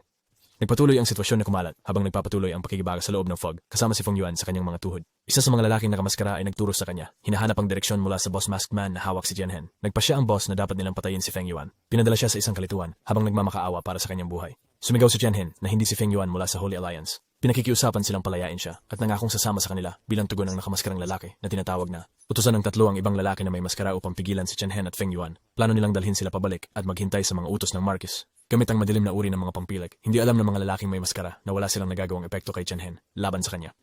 Sa kabila ng pagiging limitado, sinamantala ni Tianhen ang kanyang oras para maghintay ng pagkakataon upang paboran ng kanilang sitwasyon na nauunawaan na ang tuwing paglaban ay hindi epektibo sa nakatuon sa pag-unawa sa kanilang mga motibo. Isang babae ang nakaupo sa isang sofa, pinupuri ang lalaking nakamaskara para sa pagkakahuli sa manipulator. Tinawag siya ng lalaking nakamaskara bilang Markesa. Tumingin si Markesa kay Tianhen at Feng Yuan. Nagtuturo kay Tianhen na buksan ang kanyang mga mata habang nakikita niya ang kanyang pagpapanggap na walang malay. Utos. Tianhen. Sumunod. Sa pagsunod ni Tianhen, ang leader ng mga lalaking nakamaskara, marahil dahil sa pakiramdam na naloko, sinuntok ang kanyang kasamahan. Mixum. Siyaw ni Tianhen ni Mariwan Malay ay maaari maligay sa kanilang panganib. Dahil maaari itong magbunyag ng kanilang lokasyon. Nang humingi ng kapatawaran ng leader ng nakamaskara, pinatawad sila ng Marquis at tinatasan silang magparusa ng 1 buwan para sa kanilang panlilinlang. And Smalls, palmore na harapin, itong mga kahihinatnan. Tianhen, itinaas siya ng Marquis at pinag-aaralan ang kanyang ekspresyon, nagkomento sa kanyang matibay na kalooban. Tandaan na ang iba ay maaaring madaling nasuko sa kanyang mga kakitakit. Agad na kumuha si Tianhen ng kutsilyo at sinadyang saksakin ang kanyang mga binte. Tinanong ng Marquis ang kanyang mga aksyon. Ipinaliwanag ni Tianhen na kung hindi siya magpapataw ng mga sugat sa kanyang sarili, hindi siya makakalabanan ang pangakit na kakayahan ng Marquis. Binahagi niya ang kanyang hangarin na makipag-usap sa kanya ng tuwiran. Tinanong ni Tianhen ng Marquis tungkol sa kanilang ibinahagi, mga ugat. Nagpahayag ng kalituhan kung bakit sila nag-uusig sa isa't isa. Iniisip na si Tianhen ay isang espesyal na gumagamit ng kakayahan mula sa Holy Alliance. Lumilito. Naguguluhan. Nagpapakawala ng madilim na puwersa, inamin ni Tianhen na hindi lamang siya gumagamit ng espesyal na kakayahang espesyal. Siya rin ay gumagamit ng madilim na espesyal na kakayahan, katulad ng Marquis. Sa pag-reflect, ang Marquis ay lumuhod at nagpahayag ng kanyang sarili sa serbisyo ni Tianhen. Naguluhan sa biglang pagbabago ng saloobin. Hindi niya maunawaan kung bakit tinawag siya nito bilang master. Hinipo ang saksak sa paa ni Tianhen. Tinanong ng Markesa kung nakalimutan niya ang kanyang sariling katauhan. Ipinaliwanag niya na minsan, ang mga gumagamit ng dark type ay hindi ka panipaniwalang malakas. Durkalt sa buong sa alyansa ay malalaw transpanal na alyansa. Nagbago ang lahat 20 taon na ang nakalipas nang mawala ang lumang may-ari. Ipinagpatuloy ng Markesa ang kanyang paliwanag. Inilalarawan kung paano naglaban-laban ang mga gumagamit ng dark type special ability. Humantong ito sa pagbuo ng iba't ibang mga faction. Inilarawan niya ang pang-aapi na kanilang kinaharap mula sa Holy Alliance. Inaabot sila sa puntong malapit ng mawasak. Nagtataka tungkol sa kanyang katiyakan na siya ang kanilang master. Tinanong ni Tianhen ang Marquis. Bilang tugon, isinalaysay niya ang isang hula na iniwan ng kanilang dating guro. Sinabi niya na kapag nagkakaisa ang kadiliman at kalawakan, sa isip, ang bagong Panginoon ay bababa. Naniniwala na mayroon si Tianhen ng kapangyarihan ng kadiliman at espasyo. Kumbinsido ang Marquis na siya ang inihula na bagong Panginoon. Nag-react. Nagpahayag ng malabong pagkakaintindi sa kalagayan ng Marquis. Ngunit inassert na hindi siya sapat na malakas para makilahok sa mundo ng mga D-type na special na kakayahan. Nagduda si Markesa, nagtataka kung si Tianhen ba ay isang spy na pinadala ng Holy Alliance. Ang paratang na ito ay nagugulo kay Tianhen na nagtulak sa kanya na tanungin ng Marquis kung paano niya mapapatunayan ang kanyang pagkakakilanlan bilang ang batang master na sinasabi niya. Ang marka na iminungkahi namin ay isang maliit na pagsusulit. Kung si Tianhen nga ang susunod na master, ang kanyang dugo ay dapat magdala ng patunay. Ang mga pakpak ng Marquis ay lumipad, malapit kay Tianhen. Humingi ng pagkakataon na tikman ang kanyang dugo bilang paraan ng pagpapatunay. Habang ang Marquis ay lumalapit upang kagatin ang leeg ni Tianhen, ang figura ng madilim na aura ay nagmaterialize sa likod niya, nagpapalakas, galit. Sinabo ng figurang ito ang Markesa sa kanyang kasakiman. Ibinahayag na alam niya mula sa aura ni Tianhen na siya ang may-ari sa simula pa lamang. Sa kabila ng kaalaman na ito, sinubukan pa rin niya na kunin ang kanyang dugo upang palitan siya. Nang marinig ang paratang, lumuhod ang Marquis. Nagtamo ng kapatawaran mula sa master. Idiniklara ng itim na aura na ang tanging parusa ng Markesa ay kamatayan. Nagmamakaawa para sa pagkakataon, inaalok ng Markesa na ibigay ang kanyang kaluluwa. Sumang-ayon, kinikilala ang mga kontribusyon ng Marquis sa madilim na mundo. Ang madilim na figura ay nag-utos sa Marquis na sumuko sa kanyang kaluluwa at mula doon, sa sandaling iyon, si Tianhen ay magiging kanyang Panginoon magpakilanman. Malinaw ang kaayusan. Kung mabuhay si Tianhen sa paggising sa isang kwarto, nadama ni Tianhen ang kahaluan. Ang ulo niya mabigat sa fog nang nakalimutang mga alaala matapos na subukang kagatin ng Marquis ang kanyang leeg. Napansin niya, ang Marquis, ipinaalam niya kay Tianhen na may ilang mga regalo siya para sa kanya na nagpapaalala na dapat niyang tanggapin ang mga ito. Pinakita kay Tianhen ang isang artificial na balat na armor suit at isang singsing na may kakayahang kontrolin ang mga individual na mababa ang antas. Pinapatakbo nila ang mga gawain para sa kanya. Pinalawak ng Marquis ang mga alok na ito. Tinanggap ni Tianhen ang mga regalo. Sumunod dito, nabanggit ng Marquis ang kanyang intensyon na turuan si Tianhen ng summoning technique para sa dark type na espesyal na kakayahan. Tinanong ni Tianhen ang tungkol sa technique. Sa pagpapakita ng respeto, ipinaliwanag ng Marquis na ito ay isang paraan para tawagin siya. Ngayon sa lungsod kasama si Feng Yuan, napansin ni Tianhen ang kalituhan ng kanyang kaibigan tungkol sa mga kamakailang pangyayari. Nagpa siya para sa isang imbentong kwento, ipinaliwanag ang sitwasyon kay Feng Yuan at hinimok siyang bilhin agad ang mga tiket sa Royal Gold. Pinayuhan si Feng Yuan na bumili ng kanyang sariling tiket. Ang masalita ni Tianhen ay nagudyok ng damdamin sa kanyang kaibigan. Natik sa sandaling yun. Sa isang sandali, ibinahagi niya ang kanyang ambisyon na maging matagumpay, pakasalan ng isang mayamang babae, at sa kalaunan ay putulin ang ugnayan kay Tianhen. Gwardiya, nagtatawang mahirap bilang tugon. 2 oras mamaya, natagpuan ni Tianhen ang kanyang sarili na naghihintay sa labas ng banyo para kay Feng Yuan. Nagmamadaling lumabas si Feng Yuan sa banyo, nagagalak, at ibinahagi kay Tianhen na nakilala na niya ang kanyang pangarap na babae. Babae, nagpapalitan ng mga ID sa kanya. Medyo alanganin. Tinanong kung ang babae ang nagmungkahi ng palitan ng ID, binibigyang diin ang kahalagahan ng mga dokumentong iyon. Kanyang charm, naniniwala ang batang babae na desperado siya para sa kanya. Pinag-aralan ni Tianhen ang kalagayan ni Feng Yuan at natuklasan niya na 0 na ngayon ang kanyang balance. Nang malaman niyang naloko siya, nag-breakdown si Feng Yuan sa luha na nauunawaan na ninakawan siya ng babae. Sa kabilang panig, pinatay ang isang lalaki na nagngangalang Chenke, kasama ang isang batang babae na nagngangalang Carrie. Hindi alam ni Feng Yuan, si Carrie ay ang mismong babae na nagamit sa kanya. Nang sila'y sumakay sa tren, biglang may malakas na tunog na nag-echo sa hangin, nagpapabasag, isang bintana. Nang bumaling si Tianqi para sisiyasatin, natagpuan niya sina Tianhen at Feng Yuan doon. Si Carrie, ang batang babae na nakaw mula kay Feng Yuan, tinangkang magkunwaring inosente sa harap niya, hindi nahulog para dito. Hiniling niya na ibalik ang kanyang mga naipong buhay at pinigyang diin ang kahalagahan ng pera para sa kanya. Sumama si Tianhen sa usapan, iminungkahi na ibalik ni Carrie ang pera kung pinahahalagahan niya ang kanyang buhay. Tinanong ni Carrie kung si Tianhen ba nagbabanta sa kanya. Sinugod ni Tianqi si Tianhen mula sa likod, ligtas na umiiwas sa atake. Tumalon si Tianhen sa likod ni Tianqi at nagbigay ng isang malakas na suntok ng paa. Sa kabila ng lakas ng suntok, nagpakita ito ng hindi epektibo laban sa matibay na depensa ni Tianqi. Madali ang hinugot ni Tianhen ang kanyang kutsilyo, nag-iwan ng pagkabigla kay Tianqi na may daladalang bawal na sandata sa transporter. Nagsisidlan. Hinamon ni Tianqi si Tianhen, iminungkahi na kung kaya niyang talunin siya nang walang armas, ibabalik niya ang pera. Sinubukan ni Carrie gamitin ang kanyang universal na QI upang akitin si Tianhen, ngunit sa kanyang gulat, walang epekto ito. Epekto sa kanya. Tinanggap ni Tianhen ang hamon ni Tianqi para sa isang laban na walang sandata na tinukoy na kung siyang magwagi, magagawa niyang manalo sa laban. Ang nakaw na pera ay kailangang ibalik kay Feng Yuan. Habang ipinakilala ni Tianqi ang kanyang sarili, tumakbo siya papunta kay Tianhen. Nagkatakda ng yugto para sa isang matensyon at mataas na panganib na harapan sa transportasyon. Matikas na inilagan ni Tianhen ang atake ni Tianqi at mabilis na sumalagot mula sa likod na naghatid ng isang malakas na suntok na bumasag sa depensa ni Tianqi. Tumulo ang dugo mula sa likod ni Tianqi. Nakita ang kanyang kalagayan, nagpahayag ng pangamba. Inutusan si Carrie na sumama kay Feng Yuan at ibalik ang pera. Hinikayat sila ni Tianqi na sundin siya para sa transfer. Habang sila ay naghahanda na umalis. Upang magalaw, dumating ang isang grupo ng mga gwardiya. Hinito ang kanilang progreso. Tinanong ng mga gwardiya ang individual na responsable sa pagkasira ng mga pasilidad sa paligid. Walang pagkatubili. Itinuro kay Tianhen, inaakusahan siya na tangkaing magnakaw sa kanila. Sa pagkarinig, narinig ito, ang pinuno ng mga gwardiya ay nagutos sa kanyang mga kasamahan na arestuhin si Tianhen. Mabilis, inihayag ni Tianhen ang isang kamanghamanghang berdeng kristal. Ang di inaasahang pagliko na ito ay nag-iwan ng pagkagulat kay Tianqi, Feng Yuan at Carrie. Pinagutos ni Tianhen ang mga gwardiya na kumalat. Sila'y sumunod nang walang alinlangan. Natagpuan ni Tianqi ang kanyang sarili na puzzle kung bakit hindi sila inilantad ni Tianhen, lalo na kung kailan may kontrol siya sa mga gwardiya. Tumugon si Tianhen na sinasabi na walang galit sa kanila. Sa katunayan, iginagalang niya ang kanilang kakayahan na lokohin si Feng Yuan. Narinig ito, nagpasalamat si Tianqi. Tiniyak kay Tianhen na hindi nila malilimutan ang kanyang awa, pera at sisikapin na ibalik ito sa hinaharap. Sa pagpapahayag na ang barko ay malapit ng lumukso sa Royal Gold. Kinilala ni Tianhen ang pangangailangan na umalis. Pinapaalala niya kay Tianqi na ibalik ang pera. Tiniyak ni Tianqi na gagawin niya. Sa Royal Gold Planet, tinanong ni Feng Yuan si Tianhen kung paano nila hahanapin ang More Controller. Ipinaliwanag ni Tianhen na may pangalan ng More Controller. Kaya dapat silang magtanong sa lokal na pamahalaan, patungo sa sentro ng gobyerno ng ginto ng hari si Tianhen na lumapit sa receptionist at nagtanong tungkol sa mas controller. Sinabi sa kanya ng receptionist na nasa Royal Gold's Dream Forest ang mga controller na iminungkahi niya na subukan niya ang kanyang kapalaran. Nagpasalamat si Tianhen at umalis. Habang siya ay umalis, nagtataka ang mga onlooker kung bakit ang daming tao ang naghanap ng atensyon na matandang lalaki pa. Higit pa, at kung ano siyang nagtulak sa kanya na maging kahuli-hulihan. Sa pasukan ng Dream Forest, iminungkahi ni Feng Yuan na mag-sneak in nang hindi bumibili ng mga tiket. Pero gabalaan ng mga gwardiya, umalis si Feng Yuan. Laban dito, ngunit hindi nakinig si Feng Yuan at tumalon sa ibabaw ng gate. Agad na itinapon siya, pabalik ng mga gwardiya. Ngayon sa loob, ginamit ni Tianhen ang kanyang universal na key upang hilahin si Feng Yuan. Si Feng Yuan, hindi pamilyar sa paglipad, ay hinila tulad ng isang ragdoll. Habang si Tianhen ay mabilis na tumatawid sa kagubatan. Na-distract siya ng isang maapoy na maya na nagdulot sa kanya na mawalan ng focus at mabangga ang isang puno. Matapos makarecover mula sa banggaan sa puno, napansin niya si Feng Yuan na nakahiga sa lupa, halatang nasasaktan at sa kalunos-lunos sa kalagayan. Isang buwan ang lumipas habang patuloy silang naglalakad sa loob ng gubat. Isang araw, narinig ni Tianhen ang mga boses sa unahan at sa pagsisiyasat, nakasalamuhan nila ang isang lalaki na nagrereklamo na wala na siyang supplies at umaasang makahanap ng mga manangalakal o turista. Lumapit sa lalaki. Natutunan ni Tianhen at Feng Yuan na siya ay nagugutom. Kapag tinanong kung may pagkain sila, nagsisi si Tianhen at sinagot na mayroon lamang silang isang natitirang solusyon ng nutriente. Agad na inagaw ang solusyon at mabilis na ininom ito. upang mapagtanto lang na ito ay nakakadiri ang lasa. Sa pagmamasid kay Feng Yuan, sinabi ng matanda na tila ba siya ay nahulog sa isang poso negro sa pagdinig ng puna tungkol sa kanyang amoy. Feng Yuan ay nangamoy sa kanyang sarili na may depensa at nagalit na tinanong ang lalaki dahil minumura siya. Pumasok si Chen Hen, pinapakalma si Feng Yuan at nagpasya silang umalis. Gayunpaman, ang lalaki, desperado at naiiyak, ay nagbintang sa kanila na sila ay mga mamamatay tao. Nagpahayag siya na hinihintay niya ang kanyang kamatayan na tumigil sa kanyang mga ipak na nagpapaalala sa lalaki na ibinigay na nila sa kanya ang kanilang huling solusyon sa nutriente. Tinanong niya kung natanggap ng lalaki ang isang pager mula sa kagubatan ng pangangalaga ng pangarap, tagapag-alaga. Ang lalaki ay patuloy na umiiyak. Ipinaliwanag na siya. Nice.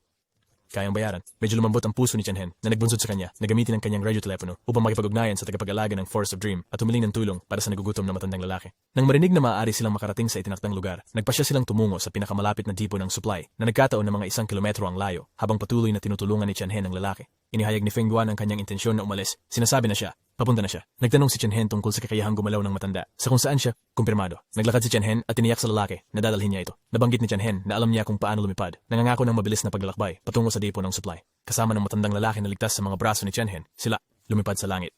Sa pagmasid sa mahusay na kakayahan ni Chen Hen sa paglipad, kinilala ang kanyang kadalubhasaan sa teknikang iyon.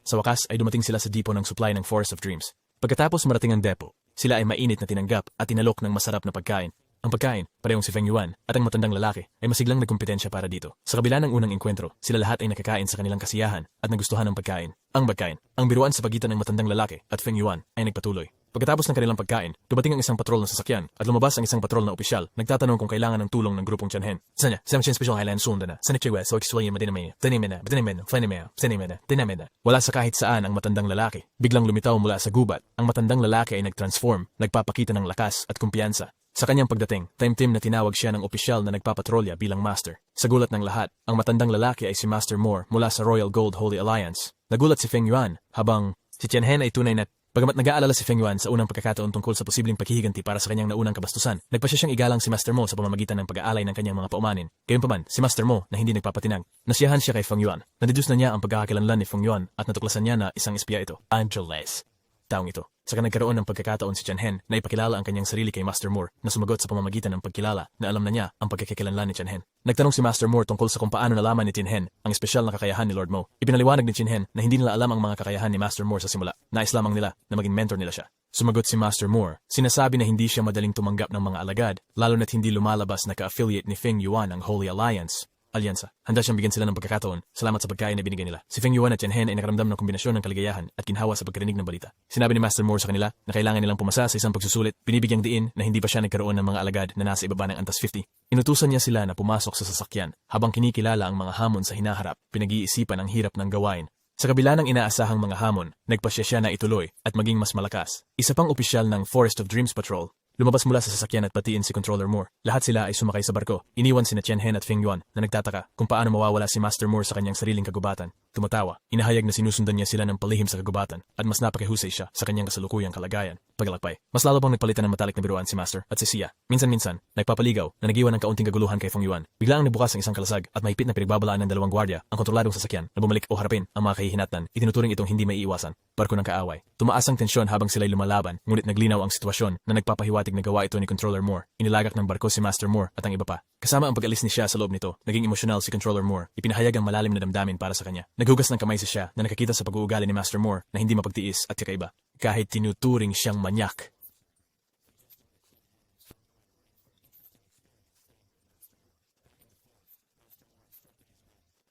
Moya, upang subukan sina Chen Hen at Feng Yuan. Kung sila ay nabigo, sila ay dapat magpadala. Sila pabalik. Ipinahayag ni Master Moore na sila ay dadaan sa pangatlong antas ng pagsusulit na nagulat kina Luo at Moya. Sa kanilang gulat, determinado si Master Moore. Itinuro ni Luo kina Chen Hen at Feng Yuan ang patunguhan ng pagsusulit. Ipinaliwanag na kailangang maging hindi bababa sa level 15 ang kanilang mga espesyal na kakayahan para malampasan ang hamon ng pangatlong level ng pagsusulit. Pagsubok. Nadismaya si Chen Hen. Iniisip na umalis na lamang. Nagalit sa kahirapan ng pagsubok. Nagpahayag ng frustrasyon na nagmumungkahi na kung gusto ni Master Moore na sila'y umalis. Dapat ay naging tapat siya rito. Tinukray si Matthew. Master Mark, tinulfungan bakit na mas kulinis wadadas ka na makilos. Bilalhan bagay ito, bitim nga ito. Master Mark, tinulfungan bakit na naman galing sa madadas ka makilos. Binaghan bagay nito, pinaming ito. Feng Yuan. Pagkatapos ay tinanong ni Feng Yuan kung bakit hindi makakita si Luo sa mga katangian ng matanda sa asal ni Master Moore. Isang manipulator sa Antas 18, ipinaliwanag na si Guru Moore ay iba sa nakaraan, nagtataglay ng malalim na pagmamahal at paggalang para sa bawat gumagamit ng espesyal na kakayahan. May nangyari na nagbago sa kanyang ugali. 18 taon na ang nakalipas. Ang tanging anak ni Teacher Moore ay mayroong kakayahang malapit na sa isang controller. Ang hinaharap ni Moao sa Holy Alliance ay tila mas mabuti. Siya ang pinakamalakas na spatial type na gumagamit ng espesyal na kakayahan pagkatapos ni Guro. O higit pa, sa loob lamang ng ilang dekada, si Mao ay nakaposisyon na maging ang bagong hukom.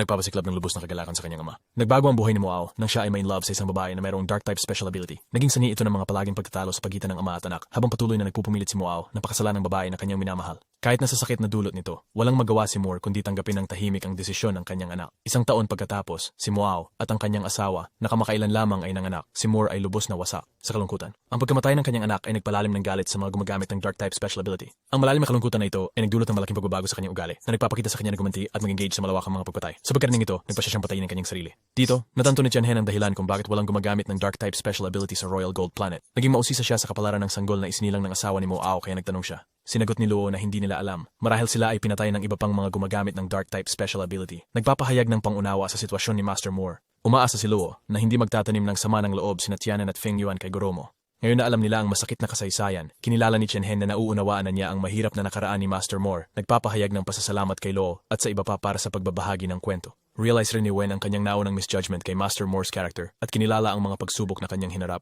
Nagtanong si Luo kung nais pa rin nilang ituloy ang pagsusulit. Tumugon si Tian ng positibo at humiling ng opinyon ni Luo sa kanilang kakayahan. Ang Luo, sa kanilang pagmamasid, ay pinahayag ang kanyang paniniwala na ang mga milagro ay isinilang mula sa katatagan. Tinala niya ang kanilang katatagan at nagpahayag ng kumpiyansa na sila'y makalilikha ng isang milagro. Iminungkahi ni Luo ang pagsasanay bago ang pagsusulit dahil hindi nagbigay ng partikular na oras si Guro Moore. Sa una, naguluhan sina Tianhen at Feng Yuan kaya nilinaw ni Luo na maaari nilang gamitin ang oras upang mag-ensayo at sumailalim sa pagsusulit kapag handa na sila. Sa pagdinig ng mungkahi ni Luo tungkol sa pagsasanay, naging tunay na na-excite si Tianhen at Feng Yuan, nagtataka sa pagsasanay ni Feng Yuan. Tanong ni Luo dahil siya ay isang wind type special ability user habang pareho silang spatial types. Inaaliw ni Luo sila na mayroon silang mga pamamaraan. Samantala, mula sa mga palumpong, pinagmamasdan ni Master Mo ang nagaganap na kaganapan. Nag-aalala kung bakit niya ibinahagi ang kanyang nakaraan kay Tianhen at Feng Yuan sa kabila ng kanyang alala. Nakita ni Master Morris ang mga pagkakapareho sa pagitan ni Tianhen at ang kanyang anak na si Moao na nagbibigay ng pangitain na ang Holy Alliance ay magtatamo ng higit na tagumpay sa kanilang pagdating. Sumunod sa mga nakakatanda, dumating si Feng Yuan at Tianhen sa isang magandang lawa. Si Luo, napansin ang amoy ni Feng Yuan, iminungkahi niya na maligo muna siya sa pond bago magpahinga. Ibinabatid niya sa kanila na ang kanilang pagsasanay ay magsisimula kinabukasan. Tinatamasa ni Feng Yuan at Tianhen ang isang nakaka-relax na paligo sa tubig, naglalaro sa paligid ng lawa. Habang nasa tubig, si Feng Yuan, impresyonado si Yuan kay Tianhen, kaya inalok niyang magpahid ng likod nito, ngunit magalang na tumanggi si Tianhen. Tumanggi. Matapos maligo, pareho silang natulog sa kabin. Kinabukasan dumating ang kanilang mga senior. Ginising sila at binigyan si Tianhen at Feng Yuan ng gamot para sa labanan. Mga damit. Matapos magbihis iniutos ni Moya kay Feng Yuan na samahan siya habang sumama si Tianhen kay Luo. Dinala sila sa isang lugar na pagsasanayan kung saan ipinaliwanag ni Luo na tutuon si Tianhen sa pagpapabuti ng kanyang mga kasanayan sa pakikipaglaban. Binigyan din ni Luo na ang tunay na kasangkapan ng mga special abilities ay maaari lamang makamit sa pamamagitan ng pakikipaglaban. Iyan, habang sumusunod si Tianhen kay Luo upang simulan ang kanyang pagsasanay, hinandaan niya ang kanyang sarili para sa mga hamon sa hinaharap. Inaasahan ni Tianhen ang pakikipagsabayan kay Luo para sa pagsasanay. Bertsesim for Wag. Sorpresa, ipinakilala ni Luo ang isa pang kasabayan sa pakikipagsabayan. Isang siwasong ginanong alipos. Nagpakita si White na may malalakas na mga sigaw at pagpapag ng dibdib na nagpapakawala ng isang kakilakilabot na aura. Nauunawaan ni Tianhen na ang Lil White ay isang banal na hayop na may malalaking lakas. Naintindihan niya ang hamon na haharapin.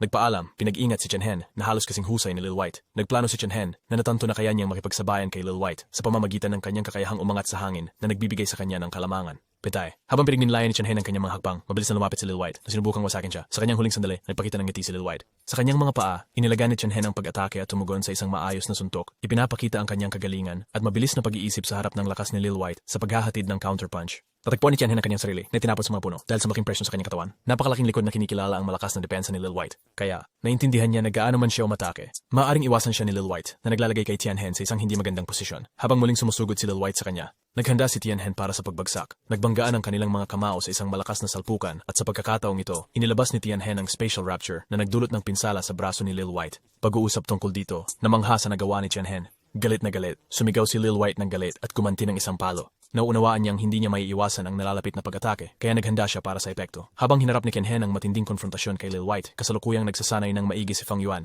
Nakikipaglaban sa isang malakas na hayop na tulad ng lobo, natagpuan ni Feng Yuan ang kanyang sarili na nahihirapan at sa huli ay napaluno. Sa pagtangkang tumakas, nadapa siya at nawalan ng malay. Nakita ni Feng Yuan ang kanyang kondisyon. Inangat siya sa kanyang balikat at sinabi sa lobo na dadalhin nila si Feng Yuan pabalik para sa paggamot. Balik sa lugar ng pagsasanay ni Tianhen, matikas niyang nasagipan ang malaking palad ni Lil White, nagpatigil akbo kahit sa kanya. Ang likiliking galaw ay nagdulot ng huling galit kay Lil White. Edad na nagbusod dito na ilabas ang kanyang espesyal na kakayahan, space. Natagpuan ni Tianhen ang kanyang sarili na hindi makagalaw dahil sa spatial binding ni Lil White. Ang kanilang mga kakayahan ay lumalabas na malaki ang hindi pagkakasundo. Nakatali at hindi makagalaw. Nagwalang malay siya matapos tiisin ng isang hampas mula kay Lil White. Sa kabutihan naman, naroon ang banal na Adder at mabilis na bumalik sa malay si Tianhen. Ang kanyang pangangatawan ay nanatiling hindi nasaktan, naiintriga sa katatagan ni Tianhen. Tinanong ni Luo kung mayroon siyang ilang uri ng proteksyon. Tinatasan na siya ay ligtas mula sa malakas na suntok ni Lil White, ayaw ibunyag ang mga detalye. Ito'y nag-joke kay Luo na umiwas sa higit pang pagtatanong na alam na may proteksyon si Tianhen. Ang desisyon ay ginawa upang palakasin ang kanyang pagsasanay. Pa rin, determinado at handa para sa isa pang round ng pagsasanay, harapin muli si Lil White sa susunod na sesyon. Nagpakita si Tianhen ng kahangahangang progreso sa pamamagitan ng pagtitiis sa 3 hampas mula kay Lil White. Puti, ang kanyang determinasyon at mabilis na pagunlad bilang gabi. Nahulog, nag-prepare si Tianhen para sa ika-4 na training session, nakaharap kay Lil White. Ang kanyang pangunahing layunin ay makalaya mula sa pagkabind ni Lil White. Ang labanan ay nagsimula at si Bill White, na sumisigaw sa galit, ay nagcast ng binding spell kay Tianhen. Nabind na muli, nagkaroon ng realization si Tianhen, gaya ng kanyang pagkilala dito. Nagsimulang tumakbo si Lil White patungo sa kanya, nagbigay ng malakas na suntok sa tiyan ni Tianhen, na nagdulot sa kanya na madura pagkatapos matiis ang malakas na suntok mula kay Lil White. Si Lil White, natanto ni Tianhen, na maaari niyang subaybayan ang mga kilos ni Lil White, gamit ang kultibasyon ng Universal Chi. Nang maghanda si Lil White para sa isa pang pag-atake, pinuno niya ang kanyang mga kamao ng buong puwersa. Tianhen ay ipinatupad ang kanyang bagong natuklasang kamalayan bilang isang Taoist. Nang malutas ito, wala nang bakas si Tianhen kung saan tumama si Lil White. Nagulat sa bigla ang pagkawala, nagsimula siyang maghanap para sa kanya. Nakakagulat. Sa pagkakagulat ni Lil White, nakita nilang nakaupo si Tianhen na walang pinsala sa kanya. Matagumpay na naiwasan ni Tianhen ang pagkakatali ni Lil White na nagtataka ang higanting unggoy sa di inaasahang pagbabago ng mga pangyayari. Sa pagkakakita kay Tianhen na nakaligtas, pareho sina Moya at Luo ay nagulat at nalito. Hindi maunawaan kung paano niya naabot ang ganitong nalunod sa galit. Patuloy na umuurong at sumusugod kay Tianhen kahit anong pagtawag ni Luo. Ibalik siya. Habang lumalala ang sitwasyon, nadulas ang paa ni Tianhen sa bangin na nagdulot sa kanya na mahulog.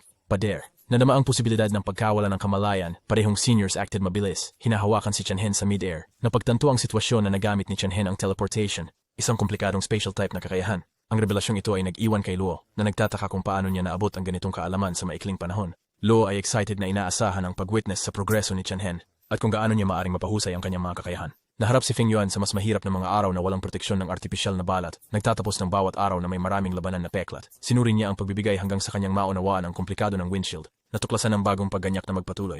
Matagumpay na pinagsama ni Feng Yuan ang lakas ng kanyang wind-type special ability sa kanyang flying skills.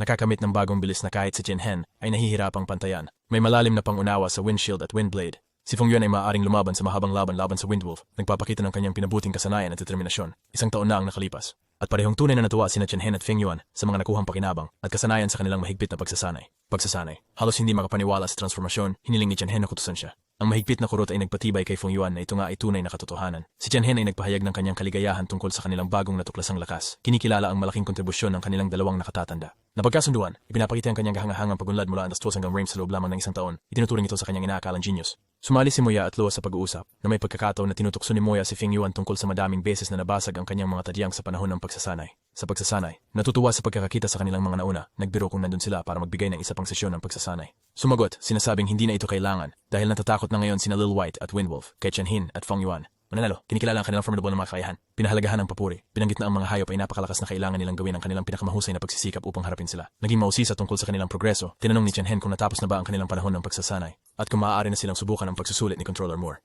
Tumugon si Moya ng may pagtitiwala, nagpahayag ng kumpiyansa sa kanilang malaking pagbabago at handa na harapin ang hamon. Si Luo ay nagpatuloy na ipaliwanag ang mga detalye ng pagsusulit sa parehong Tianhen at Feng Yuan. Siya ay nagsimula sa pamamagitan ng pagtatanong kung naiintindihan ba nila kung bakit bihirang umalis ang mga gumagamit ng espesyal na kakayahang pangkalawakan mula sa kaharian ng ginto. Upang i-detalye, ibinahagi ni Luo na sa Chibikineros mga planeta sa buong kalawakan, tanging mga Honorworld lamang ang may mga gumagamit ng espesyal na kakayahang pangkalawakan, at karamihan sa kanila ay nakatuon sa Royal Gold. Pinaliwanag niya na ang mga espesyal na kakayahang gumagamit ay nandito para sa isang dahilan, upang bantayan ang tinatawag na Hall of the Demon Immortal. Ipinaliwanag ni Luo na ang pangalan ay resulta ng isang pangit na pagsasalin at ang hall ay umiiral na matagal bago ang mga tao at kanilang mga interpretasyon. Tungkol sa tagapagtayo ng Hall ng Demon Immortal, walang nakakagawa ng solusyon para dito. Ang hall ay naharati sa 9 na antas, lahat ay matatagpuan sa ilalim ng lupa. Bawat isa ay naglalaman ng misteryoso, ngunit pambihirang kapangyarihan.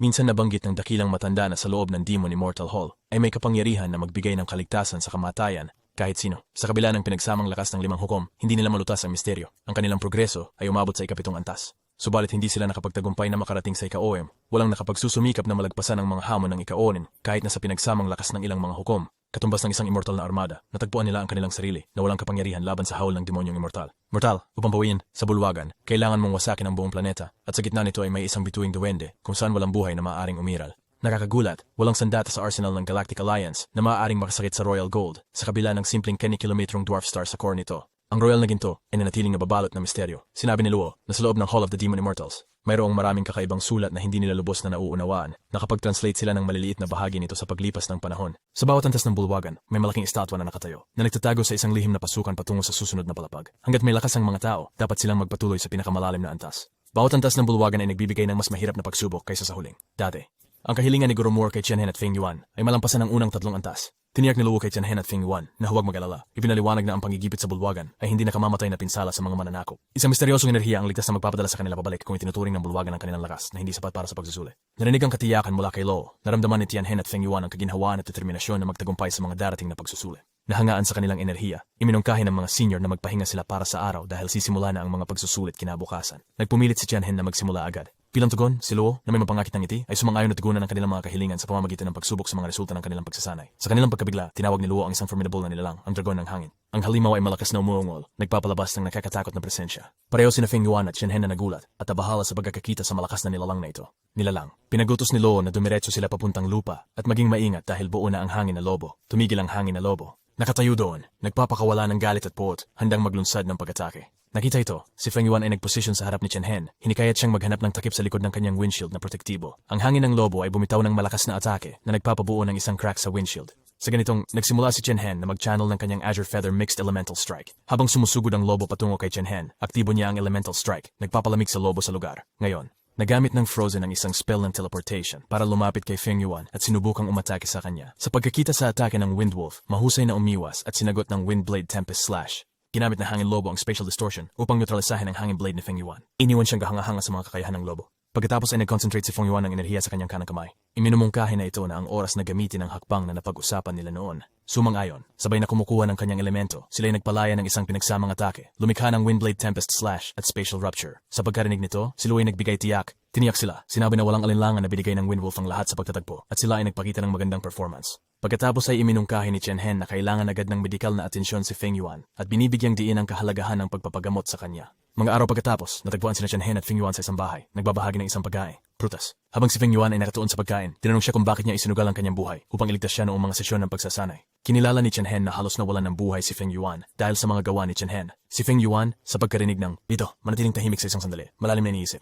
Pag-iisip. Ipinaabot ni Qianhen ang kanyang pangunawa, binanggit na kahit hindi siya hinahabol ng Windwolf gamit ang Powerball. Lahat, malamang na sinubukan ni Feng Yuan na iligtas siya. Gayunpaman, tumayo si Feng Yuan at itinanggi ang kagandahang loob na ipinatong ni Qianhen sa kanya. Inassert niya na hindi siya kasimbuti ng iniisip ni Qianhen at pagkatapos ay lumabas. Sa labas, na nagmumungkahi na dapat silang lumabas. Hinawakan ni Qianhen ang isang mansanas at siniguro kay Feng Yuan na sasama siya. Tinanong ni Qianhen kung handa na si Feng Yuan na pumunta sa Demon Immortal. Tumugon si Feng Yuan ng positibo, maaaring sila'y maalis na muli, kasama ang mga senyor na sila'y nagtungo sa hangin, lumilipad patungo sa Demonyo Immortal. Hall. Kagad nilang nakita ang mga gwardya sa harapan at nagpa siyang lumapag at bumati sa kanila. Sa paglapit sa mga gwardya, nakaharap nila ang Controller Dylan at nagtanong tungkol kay Qianhen at Feng Yuan. Ipinaliwanag ni Luo na inutusan sila ni Guru Moore na sumailalim sa pagsusulit sa bulwagan ng demonyong walang kamatayan.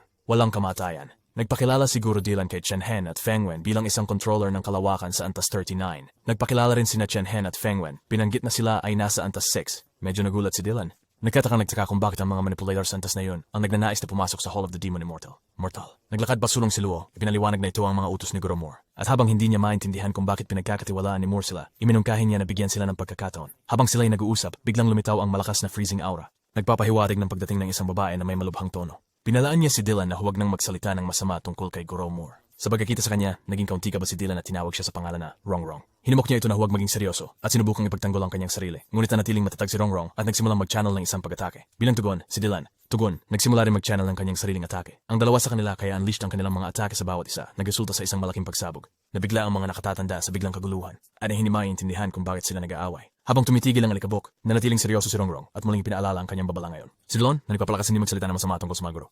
Nagpagaling mula sa impact, sinuri ni Dylan ng mga senior na tiniyak sa kanya na sila ay alright. Nagtago si Feng Yuan at Qianhen sa likod ng isang puno, bahagyang nagulat sa aksyon ng babae.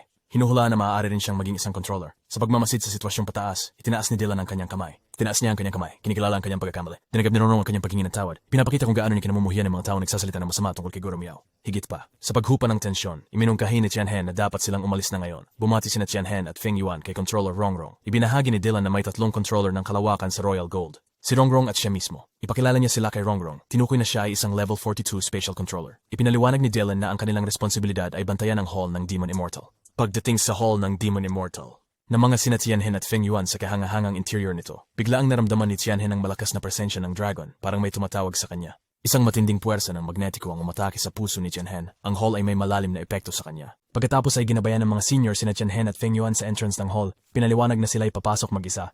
Sinabihan sina Tianhen at Feng Yuan na alagaan ang kanilang sarili ngayon. Ngayon, tumitingin pababa sa malalim na butas ng hall. Nadama ni Feng Yuan na wala itong katapusan at hindi rin sigurado si Tianhen kung dapat ba silang tumalon o lumipad papasok. Habang nag-iisip, bigla silang itinulak ni Rongrong papuntang butas at sila ay nagsimulang malaglag. Naguluhan si Dillon. Nalilito, tinanong ni Rongrong kung bakit hindi muna niya ipinaliwanag sa kanila.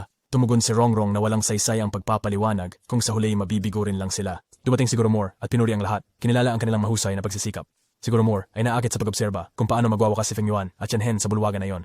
Nabaligaw-ligaw siya kay Rongrong, nagpapakilig sa kanya. Namula sa loo, napagtanto niya na hindi nais ng master na malampasan nila ang lahat ng 3 andas. Gusto lamang niyang subukan ang kanilang determinasyon. Tuloy-tuloy pa rin ang pagbagsak ni Tianhen at Feng Yuan. Hinalikan ni Tianhen ang kamay ni Feng Yuan. Kamay, nagpapayo sa kanya na magtuon sa pagpapalibot ng Universal Key at panatilihin ang balanse. Balanse, isang hindi pangkaraniwang enerhiya ang bumalot sa kanila na nagdulot sa kanila na ligtas at dahan-dahan na lumapag sa lupa. Sa kanilang paglapag, hinanda nila ang kanilang sarili para sa nalalapit na labanan. Pumasok sila sa isang hall na may mga simbolo sa mga pader. Nang tanungin tungkol sa mga simbolo, inamin ni Tianhen na hindi niya alam ang kahulugan nito, ngunit binigyang diin ang kahalagahan ng pagiging nakatutok at patuloy na pagsisiyasat. Sa harap nila ay nakatayo ang isang malaking kahaliling na cab armor. Nakilala ito ni Tianhen bilang ang estatwang tinutukoy ni Guro Luo. Iminungkahi ni Feng Yuan na suriin ang likuran ng estatwa para sa isang pinto, ngunit pinigilan ito ni Tianhen dahil siya ang nauna. Antas, dapat silang magpatuloy ng maingat. Iminungkahi niya na dapat silang maglaan ng isang sandali upang obserbahan ang kanilang kapaligiran. Binibigyang diin ang halaga ng pagpapanatiling nakatayo. Sumang-ayon si Feng Yuan sa ideya habang si Feng ay naglakad. Gumalaw ang isang tile at may nagsisimulang lumantad sa harap nila. Bilang tugon, naglabas si Feng Yuan ng Windblade Tempest Slash patungo sa pagtawag, ngunit ito'y kanyang pinawi. Nakalatag. Si Tianhen at Feng Yuan ay kapansin-pansing nagulat. Nang mabuo ang pagtawag, lumitaw ang 3 mandirigmang espiritu. Katulad ng naunang estatwa, kinilala ni Feng Yuan na kamukha ng mga espiritu ang estatwa mula noon. Nagload si Tianhen ng kanyang Spatial Deconstruction Powerball at itinapon ito sa mga espiritu, ngunit dumaan ito sa kanila nang walang gasgas. Ano mang epekto? Pinagmamasdan ng laser beam na dumadaan sa kanila. Nagalala si Tianhen at Feng Yuan dahil tila hindi epektibo ang kanilang mga atake. Ang 3 mandirigmang espiritu ay tumakbo patungo sa kanila, nagbigay ng mabilis at malalakas na suntok na bumagsak sa kanilang dalawa. Lumabas na ito'y isang mental na atake, nagpaiwan kay Tianhen na parang malapit na sumabog ang kanyang ulo. Si Feng Yuan ay nasa ibaba rin, nagdurusa sa malubhang mga pinsala. Napagtanto ni Tianhen na ang Universal Key sa kanya ay mabilis na nawawala at hindi na niya makayanan pa. Nagsimulang bumuo ng dark energy sa paligid ni Tianhen at sakit na ang nararamdaman. Nawala. Habang naghihanda ang mga espiritu para sa kanilang susunod na pag-atake, tumama sa kanila ang 2 malalakas na laser beam. Naglikha ng isang malakas na pagsabog. Isang tao ang tumayo sa nangyari. Nagtataka kung sino ito. Nagulat si Tianhen nang makita niya si Controller Moore mismo. Naguluhan si Tianhen kung bakit naroon si Controller Moore at kung ibig niyang tapusin ang pagsubok dahil mukhang masyadong mahirap para sa kanila. Hawak ang nasaktan at walang malay na si Feng Yuan, tumingin si Tianhen sa controller. Higit pa, hindi sigurado sa sitwasyon. Isinara ni Controller Moore ang kanyang mga mata at ipinahayag na sa kabila ng kahirapan, matagumpay na nalampasan ni Tianhen ang unang antas. Narinig ito, nagulat si Tianhen. Ipinaliwanag ni Master Mo na ang 3 nila lang ngayon ay hindi matatalo. Ginagawa ang pagsusulit tungkol sa lakas ng kalooban at mental na lakas. Dahil nawalan ng malay si Feng Yuan, ibig sabihin ay siya ay nabigo. Pagkatapos ay itinala ni Master Mo si Feng Yuan sa labas. Nanatiling naguguluhan si Tianhen kung bakit nandito pa rin si Guro Moore. Sa bawat hakbang, tinutungo ng guro siya. Naramdaman niya ang nakakapangilabot na hangad na pumatay na kumakapit sa kanya na parang ang malakas na presensya mula kay Guro Moore ay nagpataas ng kaguluhan ni Tianhen. Sumugod si Guro Moore kay Tianhen, hinawakan ang kanyang leg sa galit habang hawak si Tianhen. Tianhen, ipinahayag ni Guro Moore ang kanyang pagkadismaya. Sinasabing naniniwala siyang may potensyal si Tianhen na maging prodigy sa espasyo. Inamin ni Guro Moore na nagbigay siya ng maraming oportunidad. Ngunit naramdaman niyang nagkamali siya tungkol kay Tianhen. Kinonsidera siya bilang isang kasuklam-suklam na anak ng kadiliman. Habang hawak ni Guro Moore, naisip ni Tianhen na ito na ang wakas. Natatakot na nabunyag ang kanyang madilim na kakayahang espesyal. Titigilin siya ni Guro Moore. Habang hirap huminga, nagmamakaawa si Tianhen kay Guro Moore na hayaan siyang magpaliwanag. Marami o higit pa, sinisisi ang madilim na enerhiya ni Tianhen para sa kamatayan ng kanyang anak. Ipinahayag na ang madilim na nilalang sa harap niya ay nakatakda na makasalubong ng pareho. Tadhana, naniniwala si Tianhen na ito na ang wakas. Naglalakip-lakip ang mga alaala ng kanyang mga magulang at ng magandang Lady Lily sa kanyang isipan. Nawala ang mga kamay. At habang itinaas siya ni Guro Moore sa leeg, may kakaiba na nagsimulang magpakita sa leeg ni Tianhen. Apoy. Sa pagkakakita nito, nagulat pansamantala si Teacher Moore. Iniisip na nagpapalabas si Tianhen ng hellfire mula sa kanya. Bigla, lumitaw si Marquise mula sa mga apoy. Sinasabi na kailangan niyang iligtas si Tianhen muli. Kinagulat ng lahat ang kanyang paglabas na hindi makapaniwala. Iwanan ito, lalo na't nawala siya. Ipinaliwanag ni Marquise na hindi ibig sabihin ng pagkawala ay kamatayan at kinikilala ang malaking paglago ni Guro Moore.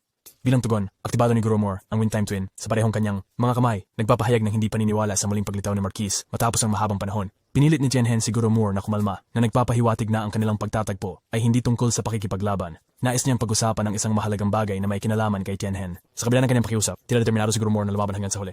Pinaliwanag ni Marquez na walang pangangailangan para sa galit o paghihiganti sa pagitan ng dalawa. Sila mga ito, tanging pagkakaiba lang sa mga paniniwala. Pinaliwanag niya na ang kanyang nangarin ay basta makapaglaro ng maliit na bahagi ng kanyang papel sa loob ng koponan. Tianhen, binabalaan ni Marquez si Gurumore na ang pag-atake kay Tianhen ay magresulta sa kanyang pagkamatay. Tinanong ni Gurumore kung bakit niya ipapahayag ang ganitong kahinaan na may tiwalang lubos kay Gurumore. Hinimok niya itong mas mabuting tingnan ng mukha ni Tianhen. Nalilito pa rin.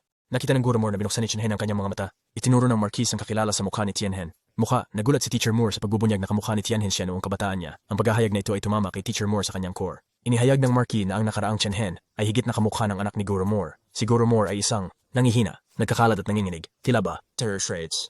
Nagpatuloy, ipinaliwanag na 60% ng katawan ni Tianhen ay tumutugma kay Moao na siyang dahilan sa likod ng mga pagsusuri ni Gurumore. Sa mas malalim na pag-usisa, inihayag ni Marquis na nanatili siya sa tabi ni Tianhen dahil sa malalim na koneksyon na kanilang ibinahagi. Nagtanong siya kay Gurumore kung gusto niya bang malaman ang pagkakakilanlan ng dark type na babae na nagpakasal sa kanyang ama, anak ng lalaki. Inilantad ng Marquis na ang kanyang anak na babae ang nakasal kay Teacher Moore. Anak, sunod-sunod na pagkabigla ang tinamaan kay Guro habang pinoproseso niya ang pahayag na ito. Ibinaliwanag ni Marquis na hindi siya pumayag sa kasal ni Moao at Yunor, ngunit iniwan nila ang isang lahi na si Tianhen. Itinuro niya na ang Tianhen ay apo ni Teacher Moore. Malinaw na sinabi ni Marquis na kung pipiliin ni Teacher Moore na saktan ang kanyang sariling apo, ang pananagutan ay babagsak sa kanya. Ang responsibilidad ay magiging sa kanya. Habang mas lalong naiintindihan ng guro, nalaman niya na ang Tianhen ay isang kombinasyon ng Mao na nagpapaliwanag sa dual na presensya ng kadiliman at mga kakayahang spesyal sa kanya. Iminungkahi ni Marquis na maaaring patunayan ito ni Gurumore sa pamamagitan ng isang DNA test mamaya. Inilantad na kung hindi siya lihim na nagtatanggol kay Tianhen, matagal na siyang namatay. Nakaraan, pagkatapos ay tiniyak ni Marquis kay Teacher Moore na ang kanyang anak ay hindi pinatay ng isang dark type special ability user dahil hindi niya sasaktan ng lalaki na minahal ng kanyang anak.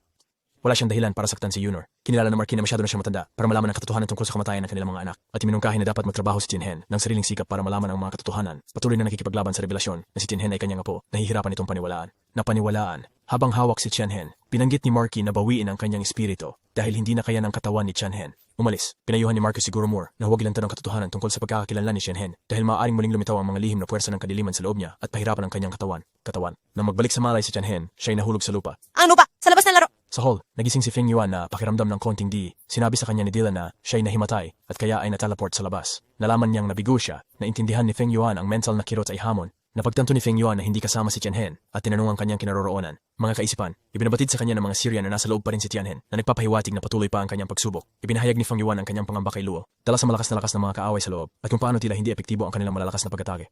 Sinubukang itaas ang moral ni Feng Yuan at siniguro sa kanya na ginawa niya ng maayos. Kahit na ikumpara ang kanyang pagganap ng may pabor sa ilang manipulator ng antas Fimsingi na nahihirapan sa mga katulad na hamon. Ngumisi, nagpapahiwatig ng pagdududa kung may lakas ng loob si Feng Yuan na bumalik sa pagsubok. Nagtayo si Feng Yuan sa kanyang mga paa. Estado, nagpapahayag na maaaring maging kasiyasya ang sakit. Ipinahayag ang kanyang kahandaan na harapin muli ang pagsubok. Nagulat si Rongrong sa determinasyon ni Feng Yuan habang sila'y nalilito. Nag-uusap, biglang nag-teleport doon si Tianhen, ngunit nawalan siya ng malay at halos hindi na humihinga. Mabilis na bumaba si Senior Luo at sinimulang mag-supply sa kanya ng Hui. Kilala ang kritikal na kondisyon ni Tianhen. Tila lubos na naubos ang katawan ni Tianhen.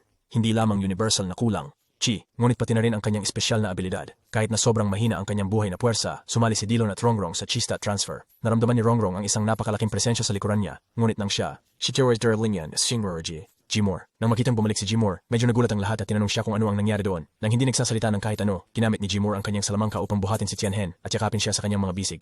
Tinanong ni Feng Yuan kay Mr. Moore kung kamusta si Tianhen at sinagot siya ni Mr. Moore na magiging okay ito. Inutos ni Mr. Moore si Feng Yuan na manatili doon at magpatuloy sa pagsasanay. Sinigurado sa kanya na siya na ang bahala kay Tianhen mula ngayon. Inutos niya rin kay Luo at sa iba na manatili sa pagbabantay sa Demon Immortal. How? Much famous? Ang utos. Gurumore. Nawala.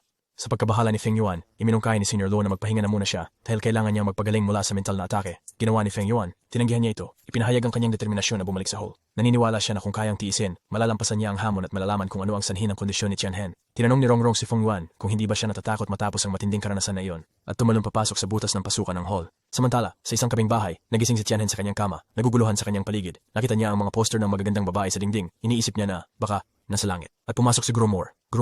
Minubo si Moore at natato ni Tianhen na medyo nahihiya si Gurumore tungkol sa mga poster sa dingding. Ang kanyang bahay, tinanong ni Tianhen si Gurumo kung papatayin ba siya. Siya, na nakakaalam ng sikreto ng kanyang dark type na special ability. Nag-isip muna si Teacher Moore bago nagsalita, nakakakita ng mga bakas ng kanyang anak kay Tianhen. Ito'y instiktibong nagpatibay sa kanya na tulungan si Tianhen. Sinabi ni Teacher Moore kay Tianhen na tapos na ang lahat at pinayuhan siyang wag na itong banggitin muli. Tinanong ni Tianhen kung pinatawad siya ni Teacher Moore. Tumugon si Gurumore na hindi niya isinasakripisyo si Tianhen at hinihikayat siya na ituring si Gurumore bilang kanyang guro. Nagtataka si Tianhen sa nangyari, lalong-lalo na kung bakit na isang guro na magkaroon ng estudyante. Tulad niya, lalo na at ang kanyang kakayahan ay dark type. Tiniyak ni Teacher Moore kay Tianhen na walang tiyak na dahilan sa kanyang pagpili at ipinahayag ang pag-asang magiging mas maingat si Tianhen tungkol sa kanyang kakayahan. Ipinaalala niya na kung sakaling malaman ng iba ang tunay na kalikasan ni Tianhen, hindi kayang protektahan ni Teacher Moore siya. Nagpasalamat si Tianhen sa kanyang guro sa pagtatanggol sa kanya at sa hinaharap. Tugon, nagbalik si Gurumore nang nakaaaliw ng ngiti. Upang tulungan ang paggaling ni Tianhen, malugod na ipinahayag ni Guru Moore ang Universal. Habang dumadaloy ang malalaking alon ng ki sa katawan ni Tianhen, nadarama niya ang mabilis na pagbabalik ng lahat ng kanyang kakayahan. Pagkatapos ng paglilipat ng kuway, pinayuhan ni Guru Moore si Tianhen na magpahinga. Feng Yuan, nagtanong si Tianhen tungkol sa kalagayan ng kanyang kaibigan.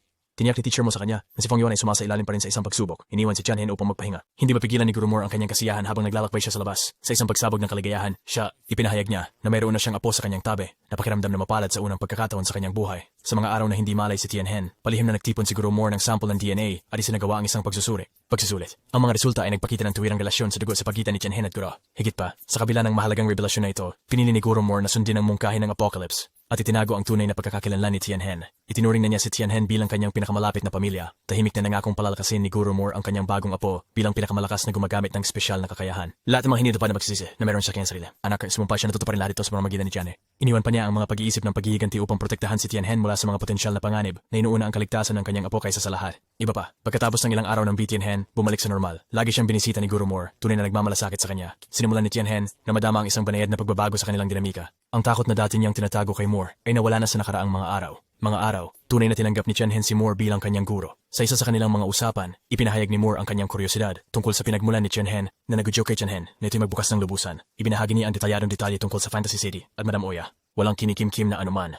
Lalo pang na-excite si Moore nang marinig ito. Ibinunyag ni Tianhen ang impormasyon tungkol kay Melis at sa kanyang 3 taong gulang na anak, Hamon. Naging medyo nababahala. Ipinahayag ang kanyang hangarin na maayos ang usapin para kay Tianhen. Sinubukan ni Tianhen na makialam. Ipinaliwanag na nagmula sa isang malakas na pamilya si Malos. Ginawa siyang hindi katapat na kalaban. Tiniyak ni Guru Moore kay Tianhen na hindi siya may sala sa sitwasyon kay Malos at nagpilit na ang sisi ay dapat ituro sa mga sariling aksyon ni Malos. Ayon sa pananaw ni Teacher Moore, nakit si Malos sa potensyal ni Tianhen at sa espesyal na kakayahang pang-espasyo na may balak na umatake. Upang gamitin siya, pinalakas ni Guru Moore si Tianhen na nagpapakita na bilang kanyang mag-aaral, siya'y natural na susuportahan siya sa ganitong mga bagay. Hinihimok siyang huwag sumuko. Huwag magalala. Tumugon sa isang alpreokupasyon, pinayuhan ni Guru Moore si Tianhen na iwasan ang lahat ng mga gumagamit ng espesyal na kakayahan ng Dark Type na nagpapahayag ng hangad na protektahan siya mula sa potensyal na korupsyon. Pagkatapos ay ibinahagi ni Guru Moore ang isang mahalagang pananaw na nagsasabing ang mga espesyal na kakayahan mismo ay hindi ni mabuti ni masama. Ang mga tao na gumagamit nito ang nagpapasya. Ang kanilang kalikasan. Tinignan niya si Tianhen ng may matiyagang mga mata na nagpapahayag na kung gagamitin ni Tianhen ang kanyang mga kakayahan para sa mabuti at yung ginamit para sa masama, sinundan ni Tianhen ang damdaming ito. Tiniyak kay Guru Moore na nauunawaan niya. Nagpakita ng kumpiyansa si Guru Moore sa pagpapasya ni Tianhen at hinikayat siyang magpahinga sa formalidad. Itinataguyod ang isang mas relax na relasyon sa pagitan nila. Habang lumalim ang pagtuturo, ang palitan ng karunungan at suporta ay nagtayo ng pundasyon para sa isang malakas at mapagkakatiwalaang ugnayan. Sa umaga na masiglang ipinaalam ng Guru Moore kay Tianhen tungkol sa isang nalalapit na gala. Nagpangakong dadalhin siya sa isang espesyal na lugar. Ang kuryosidad ay kumukulo sa kanya. Hindi maiwasang magtaka si Tianhen kung kasama ba sa paglalakbay na ito ang isang balik na pagsusuli. Nag-aalala tungkol sa kanyang kahandaan. Nagduda siya sa kanyang kakayahan na pumasa sa unang yugto sa kanyang kasalukuyang kalagayan.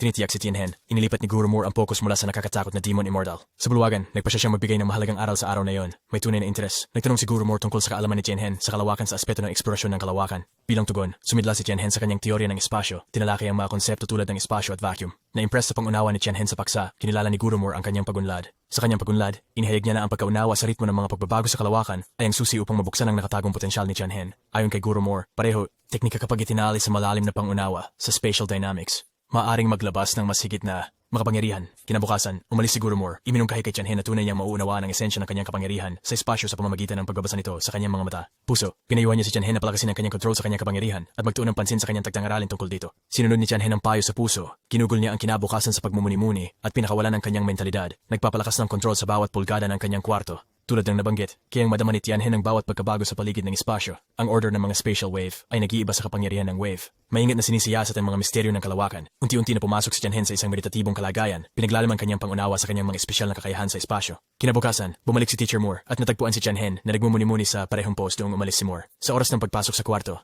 naramdaman ni Moore ang isang nagpipigil na sensasyon at na-realize na nagawang gawing vacuum ni Tianhen ang kwarto. Salamat sa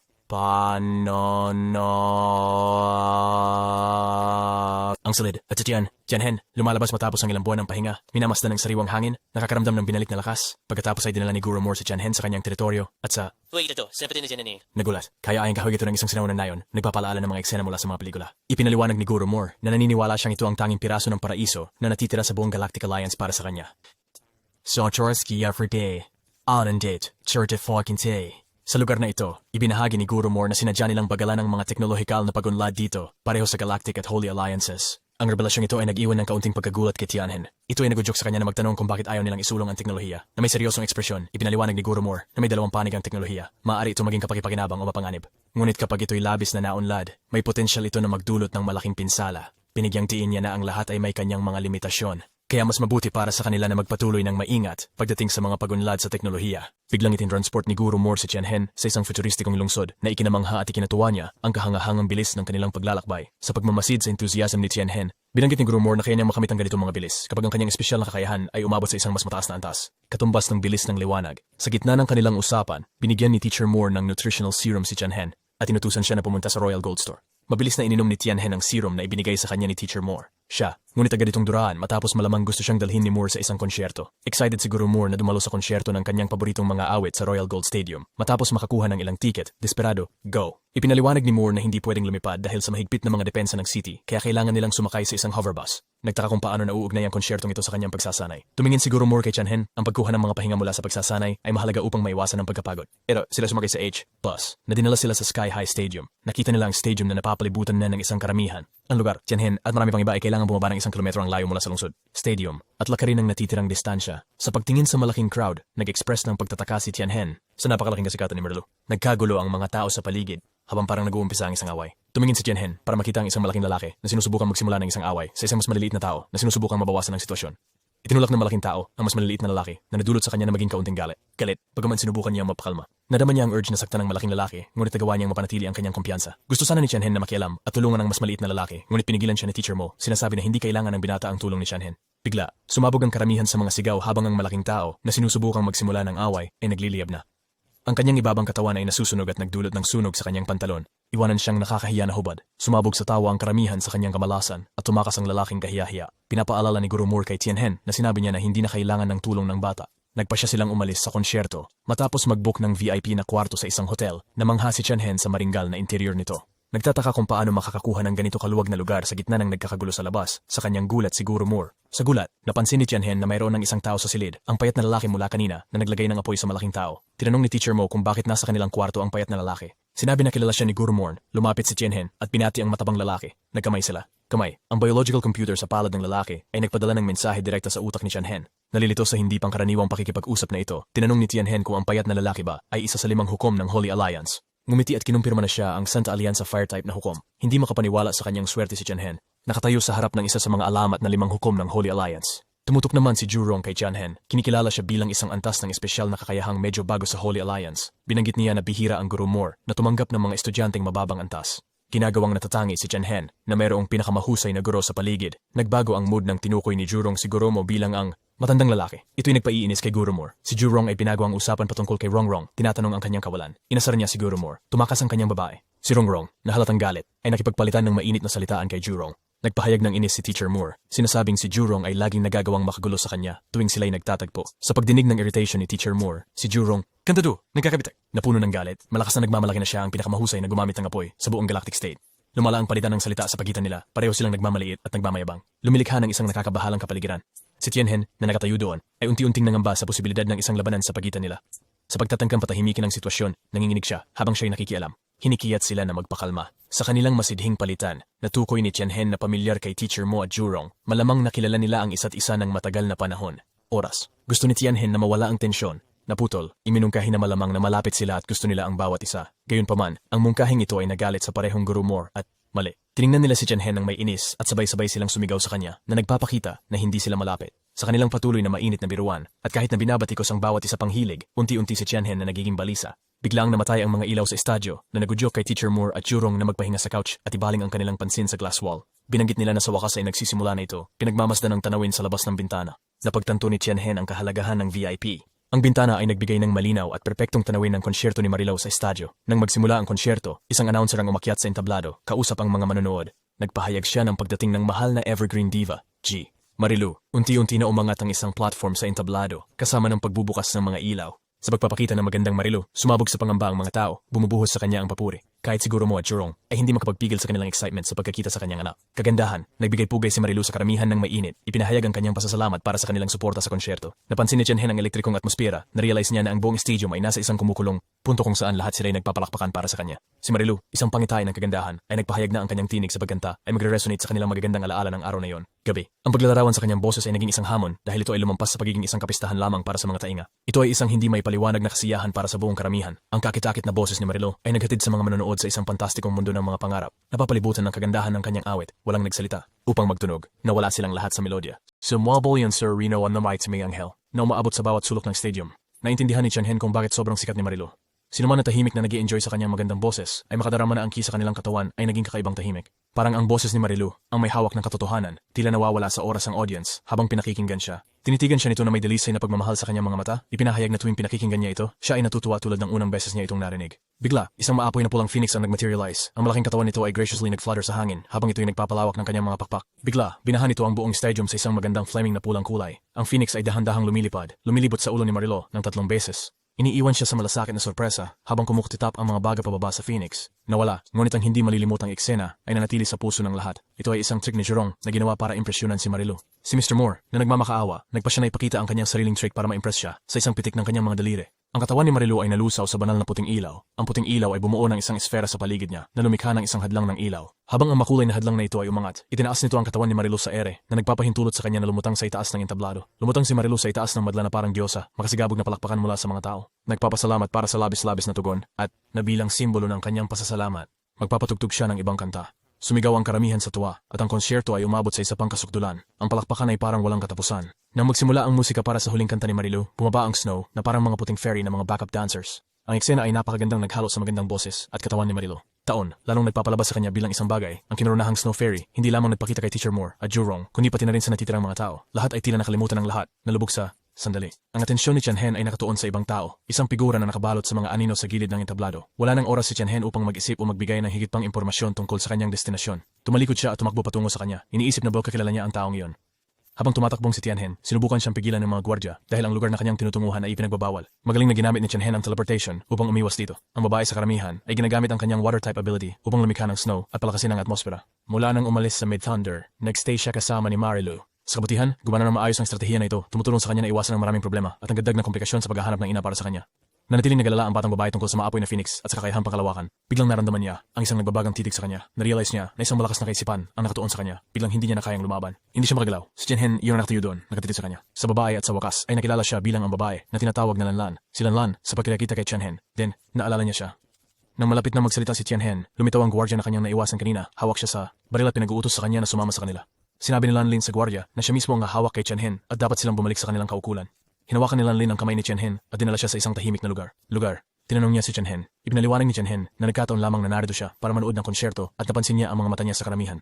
Naniniwala si Lanlin na hindi alam ni Tianhen ang kanyang itsura at sinagot niya na noong una, ngunit nag-iwan ng malalim na impresyon sa kanya ang mga mata niya.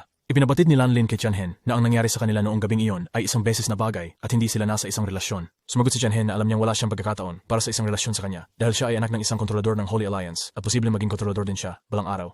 Sa pagkarinig ito, inaresto si Tianhen. Narinig ito, ipinahayag ni Lanlin na wala siyang ibang pagpipilian noong araw na yon, humingi ng paumanhin kay Tianhen at inaalok na kompensasyon. Magalang na tumugon si Tian na hindi niya kailangan ng pera nito. Ang kanyang tanging kuryosidad ay matuklasan kung ano ang hitsura nito. Binanggit niya na higit pa sa kanyang mga inaasahan sa ganda ang babae. Ngunit umamin na lubos niyang ginulo ang buhay niya. Nang marinig ito, ipinaliwanag ni Leyland na mapilit na pinakasal siya ng kanyang ina sa isang taong hindi niya mahal. Pag-ibig na humantong sa kanya upang gumanap ng mga ganoong aksyon.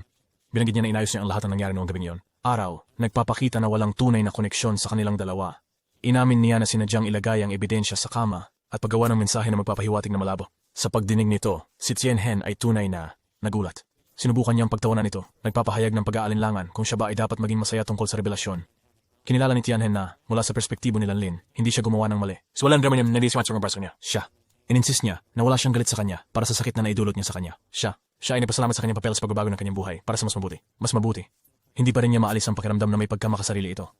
Ipinaliwanag niya na hindi natitinag ang kanyang kagustuhan sa kaligayahan kahit pa sa ikapapahamak ng kanyang sariling kagalingan. Namarang ito ang nagtawa ng kirot ng pangamba at nagtanong kung talaga bang nagpadalos-dalos ang ina ni Tianhen sa kanyang mga aksyon sa kanya. Kinilala ni Tianhen na siya ang pinagmulan ng kanyang mga problema. Ngunit ipinahayag niya ang kanyang kasiyahan na hindi siya pinatay nito. Inamin niya ang kanyang simulaing galit kay Lanjan. Muling salimos kibuwas niya na phone ng sa bayan inisa pa ni Mawuling. So it's for ngis wanin. Wikis wanin. Si Gwendolyn, gayunpaman, hinimok siya na bitawan ang nakaraan. Pinapaalala sa kanya na siya'y buhay at maayos at isang mahalagang miyembro ng Holy Alliance. Pinatitiyak niya sa kanya na walang pangmatagalang pinsala ang naganap. Napagtanto ni Tianhen na may katotohanan na mas malalim kaysa sa kanyang kahalili. Napatunayan niya na ang kanilang landas ay nakatakda na magkasalubong. At para sa kanyang kaligayahan, nagpasya siyang itago ang kanyang pagtatagpo sa kanyang ina, Raps. Ang kanyang kuryosidad ay nagpaalab sa kanyang interes nang tanungin niya kung bakit siya ang pinili nito sa gitna ng napakaraming tao sa Fantasy City.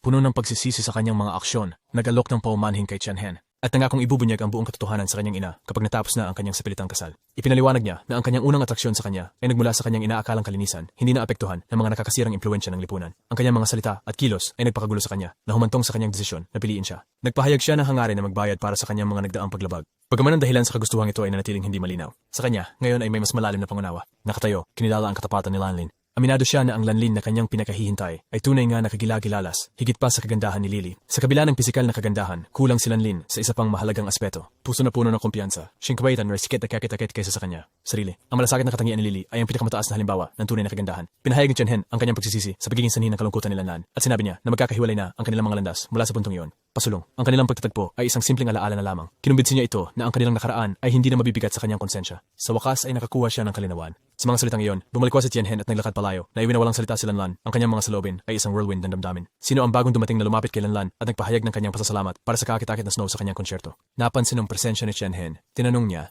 tungkol sa kanya, ipinakilala ang kanyang sarili at pinuri ang angelic na boses ni Marilu na inamin na ang kanyang performance ay nagiwan ng malalim na impresyon sa kanya. Pagkatapos ay nagpaalam siya na ipinaliwanag na kailangan niyang bumalik sa kanyang mga matatanda at turuan siya. Dumating sa cafe, nagpapasalamat kay Marilu sa pag-imbita, nakita ang kanilang presensya. Sa kabilang banda, kinagiliwan ni Marilu ang pagkakaroon ng dalawang hukom na nag-ambag sa tagumpay ng kanyang konsyerto. Sa harap ng karamihan, nagulat si Lanlin sa nakita niya sa kanyang lolo. Tanong ni Guru Moore na nagpapakita ng kanyang karaniwang karisma tungkol sa posibilidad na sumama kay Marilu sa inuman sa kung saan siya ay agad na pumayag. Ang isip ni Tianhen ay gulong-gulo habang siya ay nakikipaglaban sa sunod-sunod na mga sorpresa na nagaganap sa harap niya. Siya, si Jurong ay ang lolo ni Lanlin at si Guru Moore ay inimbitahan ni Marilu para sa mga inumin. Sinabi niya kay Guru Moore na mas gusto niyang maghintay sa labas. Ngunit pinayuhan siya ni Guru Moore laban dito. Binanggit ang kanyang hindi pamilyar sa paligid. Mga pulong. Sa pagkakakita sa palitan na ito, nagulat siya na matuklasan na si Tianhen ay alagad ni Guru Moore. Sa cafe ng Sky High Stadium, napilitan si Miss Marilu na magpanggap sa publiko upang iwasan ang hindi gustong atensyon habang nakaupo si Lanlin na nawawala sa kanyang mga saloobin. Naalala niya ang mga salita ng kanyang ina tungkol sa tunay na kakayahan ni Guru Moore na sinabi na makipagsabayan sa mga hukom at marahil ay higit pa sa hukom ng liwanag. Ang pagkaalam sa kanya na ang lalaking kanyang ininsulto ay isang disipulo ni Guru Moore at tila may mataas na pagtingin si Moore sa kanyang estudyante. Tumalikod si Marilu upang ituro sa kanya ang iba pa. Tinatanong kung si Tianhen ba ang kanyang bagong disipulo. Nagulat siya sa kanyang presensya dahil ito ang unang pagkakataon na mayroon siyang lalaking disipulo na dinala sa kanyang mga konsyerto. Kinumpirma ni Guru Moore na kamakailan lang ay naging kanyang alagad si Tianhen. Kinikilala ang kanyang limitadong lakas, ngunit kinikilala ang kanyang malaking potensyal. Ipinaliwanag niya na pagdala kay Tianhen sa konsyerto, Senet Force mga pagsisikap. Ngumiti siya ng tunay at pinuri ang pagganap ni Marilu. Na sinasabi na ang kanyang boses ay naglagablab sa malawak na estadyo. Tumango si Jurong sa pagsang-ayon, ang kanyang mukhang hindi nagpapahayag ng damdamin ay pansamantalang nag-soften. Ang paglipat ng kanyang tingin patungo kay Tianhen ay nagpalakas ng loob sa kanya na maging mas casual sa kanilang pag-uusap habang nag-iinuman. Nagpaumanhin si Tianhen sa kanyang formalidad at nangako na magiging mas komportable sa hinaharap. Sa kabila ng kanyang pagnanais na umalis agad, nanatili siya bilang respeto para kay Guru Moore at Marilu. Si Marilu, nagtatagilid kay Lanlin na may malikot na kislap sa mga mata. Ipinahayag ang kanyang kuryosidad tungkol sa kung paano unang nagkita si Lanlin at Tianhen. Narinig ang tanong ni Marilu, nakaramdam ng bahagyang pag-aalinlangan. Hitsidis na iskanyagkaran sa rave set for ang iyari ng kanilang pagtatagpo. Discomfort. Siguro Moore mismo ang nagkusa na ikwento ang kwento. Sa isang mahinahong tingin kay Lanlin, ipinaliwanag niya na ang likas na kabaitan ng kanyang mga disipulo madalas na ginagawang madaling target para sa pang-aabuso ng iba. Pagtrato, inihayag niya na nagkita sina Lanlin at Tianhen isang gabi. Idinidiin na dapat maging maingat si Marilu sa kanyang pakikitungo kay Lanlin. Dahil sa walang humpay na paghahanap ng kanyang ina, sumama ang loob ni Lanlin sa pagkarinig nito. Puno ng takot ang kanyang isipan. May takot, tinanong niya kung balak ibalik sa kanya ni Guru Moore ang kanyang ina. Ang ina, na epektibong tinitiyak ang kanyang kapalaran sa buhay ng kahirapan, na nagpapanatili ng walang pakialam na kilos. Sinabi na wala siyang impluensya sa kanyang kapalaran, ngunit pinayuhan siya na umalis sa Royal Gold sa lalong madaling panahon. Dahil tiyak na malalaman ng kanyang ina ang kanyang kinaroroonan sa lungsod na ito, nakaramdam siya ng panginginig sa kanyang likuran. Kilalanin ang mga salita ni Guru Moore. Mga salita, ang kanyang boses, halos higit pa sa isang bulong. Nangako siyang aalis ng madalian. Si Jurong, nakasaksi sa kahirapan ni Lanlin, ay nagpakialam. Pinagsabihan si Guru Moore sa kanyang matigas na mga salita. Severnera was sin shendrawal demulat sin shin problem. Si Lanlin, na-touch sa kabaitan ni Jurong, ay nagpahayag ng kanyang pasasalamat. Si Tianhen, na nagpaalam muna sa kumpanya, ay lumabas para maglinis ng kanyang ulo. Ang kanyang isipan ay abala kay Lanlin. napapagitnaan sa kanyang nagpapatuloy na damdamin at ang disappointment na kanyang nararamdaman sa kanyang mga ginawa. Nakatayo siya roon, nawawala sa kanyang mga saloobin. Bigla na lamang may lumitaw na grupo ng mga gwardiya. Ang kanilang mga tinig ay naglalambing sa utos na nakpin siya. Sa hindi inaasahang pangyayari, ipinrotesta niya ang kanyang kainosentihan na nagpapatunay na hindi siya gumawa ng anumang paglabag sa Royal Gold. Ang kanyang mga pagsusumamo ay hindi pinapansin. Hinaharap siya sa akusasyon na pumatay kay Master William sa kalagitnaan ng taginit. Kilat. Ang nakakatakot na mga salita ng gwardiya ay nagpadala ng kilabot pababa sa likod ni Tianhen nang ma-realize niya ang bigat ng sitwasyon. Nabitag siya, hinahanap ng mahigit 1 taon, lahat dahil sa maling paratang. Ang realisasyon na si Lanlin ang nasa likod ng betrayal na ito ay tumama sa kanya tulad ng kidlat, nagwawasak sa mga natitirang damdamin niya para sa kanya. Sa kanya, pinahalagahan niya ang kanilang mga alaala na magkasama upang matuklasan lamang na walang kabuluhan ng mga ito. Sa kanya, ang frustrasyon ni Tianhen ay kumukulo na mula sa kanyang pagtatagpo kay Lanlin, na ngayon ay pinaghalo ng hindi makatarungang paghahabol na dama niya. Nahuli, ang kanyang buhay ay unti-unting lumulubog sa kadiliman. Naramdaman ni Tianhen ang isang pagsabog ng dugo sa loob niya. Ang kanyang mga mata ay nagliliyab na pula. Tinanong niya ang mga gwardiya kung sila ba ay mga pumaslang na inupahan ng grupong Thunderstrike. Sa kanyang biglaang pagbabago, nagsalakay sa kanya na may hawak ng mga sutsok. Nabilis ang isip ni Tianhen. Ang tinig ng kanyang guro ay umaalingaw-ngaw sa kanyang ulo. Pinapatunguhan siya na lumaban. Habang papalapit ng mga asasin, tumalon si Tianhen sa likod ng isa sa kanila. Siya, kinapkap niya ang kanyang kamay at sinakalito ng isang matinding hawak. Sumigaw ang asasin sa sakit, bumagsak sa lupa. Nasyak ang ibang mga asasin, malalaki ang kanilang mga mata sa takot. Bago sila makarecover, lumitaw si Tianhen sa likod ng isa pa. Nakakasira ng mukha ang sipa. Ang malinis, walang halo na intensyon ng pagpatay na nagmumula sa katawan ni Tianhen ay palpable.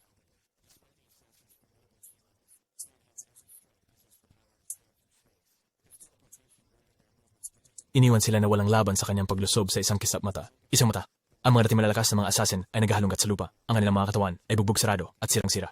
Ang mga mata ni Tianhen ay nagliliyab na may malalim na init. Ang kanyang dugo ay nagliliyab pa rin sa ilalim ng kanyang balat. Si Tianhen ay nadama ang isang bugso ng lakas sa loob niya. Isang bagong lakas ang umalingaw-ngaw sa gulo sa kanyang puso. Habang nakatayo siya sa gitna ng mga natalong assassins, dumating ang isang pangkat ng kontrol ng gulo. Ang kanilang mga tinig ay umaalingaw-ngaw sa kanilang mga megaphone. Telepono, hinihiling ang kanyang pagsuko o harapin ang mga kahihinatnan. Ang kanyang mga damdamin na hindi pa rin kontrolado ay tahimik na tumanggi sa kanilang mga paratang. Ibinagtatanggol ang kanyang inosente, kawalang sala.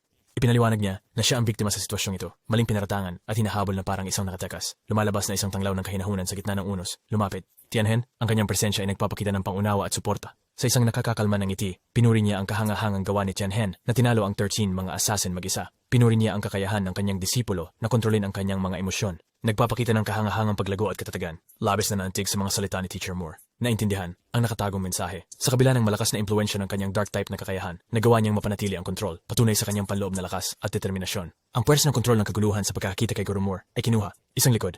Ang kanilang unang pagiging agresibo ay napalitan ng halo ng panghanga at respeto.